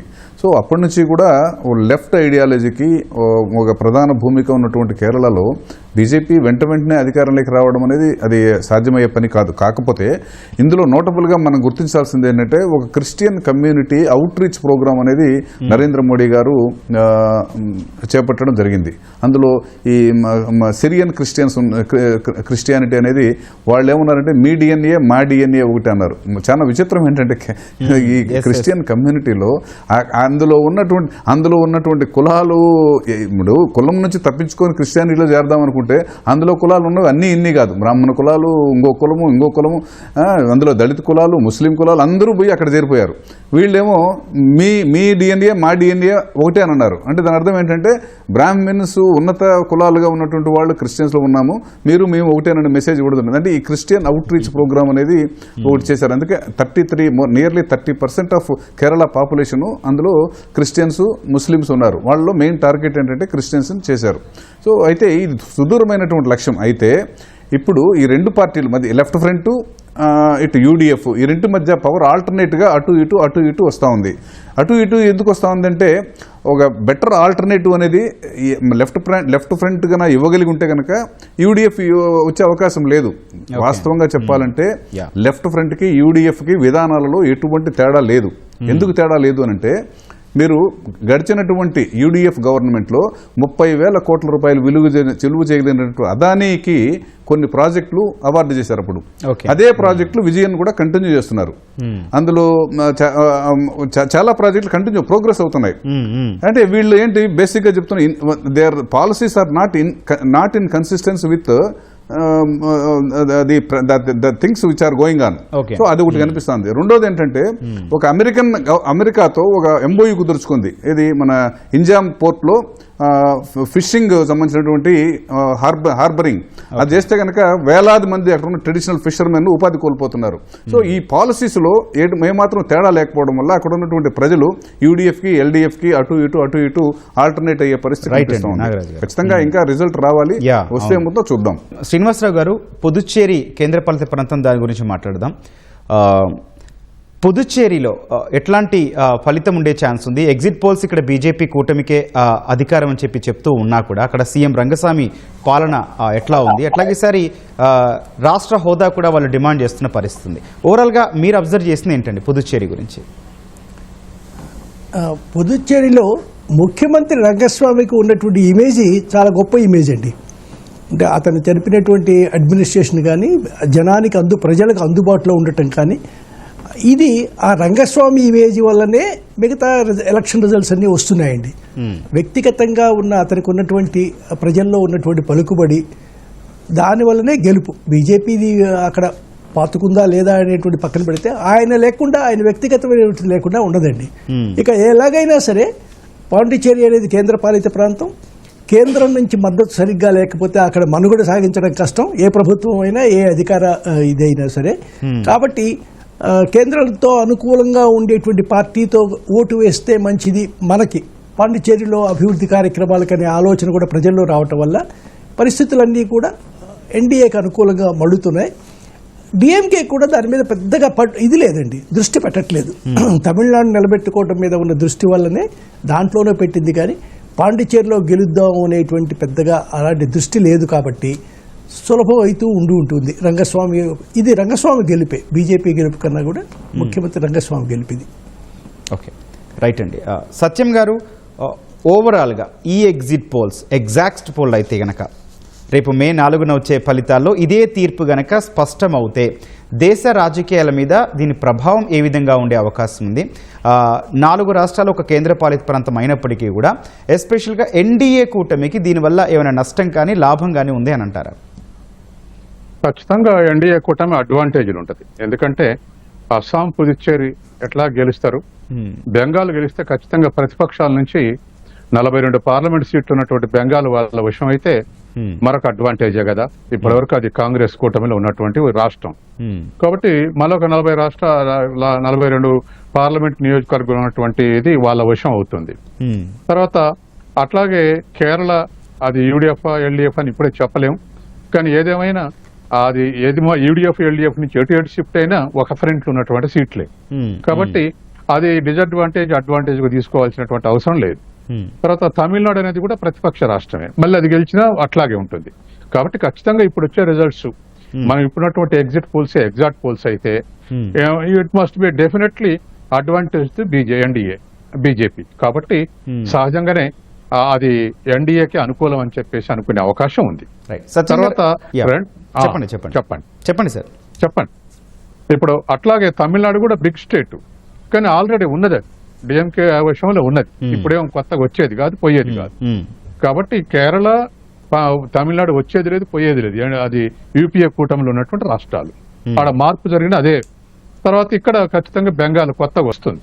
కాబట్టి ఖచ్చితంగా ఇవి కనుక ఎగ్జాక్ట్ అయితే బీజేపీ ఎన్డీఏ అడ్వాంటేజ్ అని చెప్పేటువంటి కన్క్లూజన్ వస్తుంది. ఖచ్చితంగా దాన్ని అడ్వాంటేజ్ గా తీసుకొని కూడా ప్రచారం చేసేటువంటి అవకాశం ఉంది ముందు. ఎందుకంటే శాసనసభల్లో మెజారిటీ వస్తే ఆ పార్లమెంట్ ఎలక్షన్ లో మరింత అడ్వాంటేజ్ బీజేపీకి. డెఫినెట్లీగా. సత్యం గారు, అట్లాగే మమతా బెనర్జీ మాట్లాడిన మాట ఒకటి ప్రచారంలో, బెంగాల్లో గెలుస్తాం, నెక్స్ట్ ఢిల్లీ వస్తాం, గుర్తుపెట్టుకోండి అని చెప్పి కూడా మాట్లాడారు ఆవిడ. అంటే ఆవిడ కాన్ఫిడెన్స్ కొరకు ఆ మాట అనేది. ఏ బీజేపీ గానీ టీఎంసీ గానీ అగ్రెసివ్ పాలిటిక్స్ నడిపించే అందుకు అడ్వాంటేజ్ తీసుకోవాలని చెప్పేసి. టీఎంసీ ఓడిపోవటం అంటూ జరిగితే నేను ఏకైక కారణం చెప్పగలను, అది high handed behaviour of TMC. గ్రామాల్లో TMC cadre high handed behaviour ఉంది. ఈ నెగిటివ్ అంశం ఇదివరకు లెఫ్ట్ ఫ్రంట్ కు ఉండేది, ఇప్పుడు టీఎంసీకి ఉంది. దరిదాపు గ్రామాలలో పావంత గ్రామాల్లో టీఎంసీ క్యాడర్ గానీ లెఫ్ట్ ఫ్రంట్ క్యాడర్ గానీ ఊళ్ళో వదిలేసిపోయారు. అదే సారీ బీజేపీ క్యాడర్ గానీ లెఫ్ట్ ఫ్రంట్ క్యాడర్ గానీ ఆ స్థాయిలో ఐ హ్యాండెడ్ బిహేవియర్ టీఎంసీది ఉంది. కాబట్టి సహజంగానే గ్రామీణ ప్రజలు వ్యతిరేకిస్తే ఖచ్చితంగా బీజేపీ గెలిచేటువంటి అవకాశం ఉంది. ఏకైక కారణం అథారిటేరియన్ పాలిటిక్స్, అడ్వెంచరిస్ట్ పాలిటిక్స్ కారణం. Right sir. నాగరాజు గారు, చివరిగా మీరు చెప్పండి, ఈ ఓవరాల్గా ఎగ్జిట్ పోల్స్ అనేవి ఎగ్జాక్ట్ పోల్స్ అవుతాయా? మీ విశ్లేషణ ఏంటి ఓవరాల్గా ఈ మొత్తం ఈ 5 రాష్ట్రాలకు సంబంధించి? ఇప్పుడు ఎగ్జాక్ట్ పోల్స్ అవుతాయి, ఎగ్జిట్ పోల్స్ అవుతాయంటే ముఖ్యంగా మనకి 3 రాష్ట్రాలు ప్రధానంగా, మనకి అస్సాం ఆల్రెడీ ఎన్డీఏ కంట్రోల్లోనే ఉంది, పుదుచ్చేరి కూడా కంట్రోల్లోనే ఉంది. ఈ 2 పక్కన పెట్టేస్తే ఈ 3 రాష్ట్రాలకు వచ్చేటప్పటికి, బెంగాల్కి వచ్చేటప్పటికి మీరు చెప్పిన రెండో సర్వే చెప్పారు చూసారా, సెకండ్ టైం వచ్చినటువంటి లీడ్స్ కొన్ని సర్వే సంస్థలు చెప్పినట్టు అది నిజం కావచ్చేమో అనిపిస్తా ఉంది. ఎందుకనంటే అక్కడ ముఖ్యంగా నేను చెప్పినట్టు అపోజిషన్ పార్టీస్, ఇండియా బ్లాక్ అనేది it is a divided house, సపరేట్గా ఉన్నాయి. చాలా ఏమవుతుందంటే మీరు చెప్పినట్టు స్ట్రీట్ ఫైట్ చేయడం వల్ల మమతా బెనర్జీ గారు అక్కడున్న ప్రజలు తీవ్రంగా నష్టపోయారు. ఇప్పుడు ఆయుష్మాన్ ప్రోగ్రామ్ కింద నరేంద్ర మోడీ ఫోటో ఉందని ఆ స్కీమే వద్దని చెప్పింది ఆమె. అంటే 1 కోటి మంది ప్రజలు అక్కడ ఉపయోగపడే అవకాశం ఉంది. సో ఆ పరిస్థితి కనుక వస్తే గనక ఖచ్చితంగా అక్కడ మమతా బెనర్జీ కనుక ఓడిపోయే పరిస్థితి వస్తే కనుక ఎన్డీఏ అనేది అక్కడ ఛాంపియన్ అవుతుంది. దీనికి అన్నిటికన్నా మించి మనం అర్థం చేసుకోవాల్సింది ఏంటంటే, ఇండియా బ్లాక్ కాంగ్రెస్కి ఇది పెద్ద గుణపాఠం. ఒకవేళ ఈ ఎగ్జిట్ పోల్స్ ఎగ్జాక్ట్ పోల్స్ కానీ అయితే కనుక మీరు ఒకరినొకరు కత్తులు దూసుకుంటారు. కేరళలో ఏమైంది, జాతీయ స్థాయిలో మీరు స్నేహితులు, అక్కడికి వచ్చేటప్పటికి మీరు కత్తులు దూసుకుంటారు, ఒకరికొకరు ఆరోపణలు చేసుకుంటారు. మీరు బీజేపీతో బి టీం అంటే మీరు బీజేపీతో బి టీం అని. తమిళనాడుకు వచ్చేటప్పటికి అక్కడ కూడా కాంగ్రెస్ డివైడెడ్, కలిసి లేదు. బెంగాల్కి వచ్చేటప్పటికి కలిసి లేదు. ఇదే కన్నా ఎగ్జాక్ట్ పోల్ అయితే కనుక దీని నుంచి ఎక్కువగా లెసన్స్ నేర్చుకోవాల్సింది Congress party, India bloc leaders. ఒకటి. రెండోది ప్రధానమైన అంశం ఏంటంటే, మనకు మమతా బెనర్జీ బెంగాల్లో చూసిన దాన్ని బట్టి ఇండియా బ్లాక్లో కన్సాలిడేషన్ ఆఫ్ రీజనల్ పార్టీస్ ఈమె వెనకాల చేరడం మనం చూసాం. మమతా బెనర్జీ వెనకాల ఆమ్ ఆద్మీ పార్టీ, అలాగే ఆర్జేడీ, తర్వాత ఇంకా 2 పార్టీలు ఆమెకి మద్దతుగా అక్కడ సపోర్ట్ చేయడం జరిగింది బెంగాల్లో. ఇది జరిగితే ఏమవుతుందంటే, కాంగ్రెస్ డామినెన్స్ని కాదని ఇప్పుడు ఆల్టర్నేటివ్గా మమతా బెనర్జీ వెనకాల ర్యాలీయింగ్ అవుతున్నట్టుగా ఇది సెకండ్ డెవలప్మెంట్. ఆమె గెలిస్తే కనుక జరగబోయే పరిణామం ఇదిగా కనిపిస్తూ ఉంటుంది మన గౌతమ్ గారు. రైట్. ఓకే అండి, థ్యాంక్ యూ సో మచ్ అండి. అందే సత్యం గారు చర్చలో పాల్గొన్నందుకు, అట్లాగే పూల దేవేంద్ర గారు, మల్లికార్జున్ గారు, నాగరాజు గారు, శ్రీనివాసరావు గారు చర్చలో పాల్గొన్నందుకు, ఎగ్జిట్ పోల్స్ మీద సమగ్రమైన విశ్లేషణ ఇచ్చినందుకు. సో ఓవరాల్గా చూస్తే మే 4న వెలువడే తుది ఫలితమే అంతిమ తీర్పుగా చెప్పొచ్చు. మొత్తానికి 5 రాష్ట్రాలు, బెంగాల్, తమిళనాడు, కేరళ, అసోం, ఒక కేంద్రపాలిత ప్రాంతం పుదుచ్చేరిలో కూడా ఇంట్రెస్టింగ్ ఎగ్జిట్ పోల్స్ కనిపిస్తున్నాయి. బెంగాల్ విషయానికి వస్తే తృణమూల్ కాంగ్రెస్ అధికారంలో ఒక ఎగ్జిట్ పోల్ చెప్తూ ఉన్నా కూడా మిగిలిన ఎగ్జిట్ పోల్స్ ఇక్కడ బీజేపీకి అధికారం ఇచ్చాయి. ఇక డిఎంకే కూటమి తమిళనాడులో అధికారం నిలబెట్టుకుంటుందని కూడా చెప్తూ ఉన్నాయి. ఇక్కడ అన్నా డిఎంకే ప్రతిపక్షానికి పరిమితం అవుతుందని చెప్తూ ఉన్నాయి. ముఖ్యంగా విజయ్ ఫ్యాక్టర్, వి ఫ్యాక్టర్ ఏదైతే ఉందో తమిళనాడులో, అది కూడా అన్నా డిఎంకే నుంచి చీల్చే అవకాశాలు కనిపిస్తున్నాయి అన్నారు. ఇక కేరళలో యూడీఎఫ్ కూటమి 10 ఏళ్లుగా అధికారానికి దూరంగా ఉన్నటువంటి యూడీఎఫ్ కూటమి ఈసారి అధికారంలోకి వచ్చే అవకాశం ఉన్నట్టు కూడా ఎగ్జిట్ పోల్స్ చెప్తూ ఉన్నాయి. మొత్తంగా ఇది ఎగ్జిట్ పోల్స్కి సంబంధించిన ప్రత్యేకమైన చర్చా కార్యక్రమం. మే 4న చూద్దాం ఈ ఎగ్జిట్ పోల్స్ ఎంతవరకు ఫలితాల్లో రిఫ్లెక్ట్ చేస్తాయి అనే విషయం. Thank you.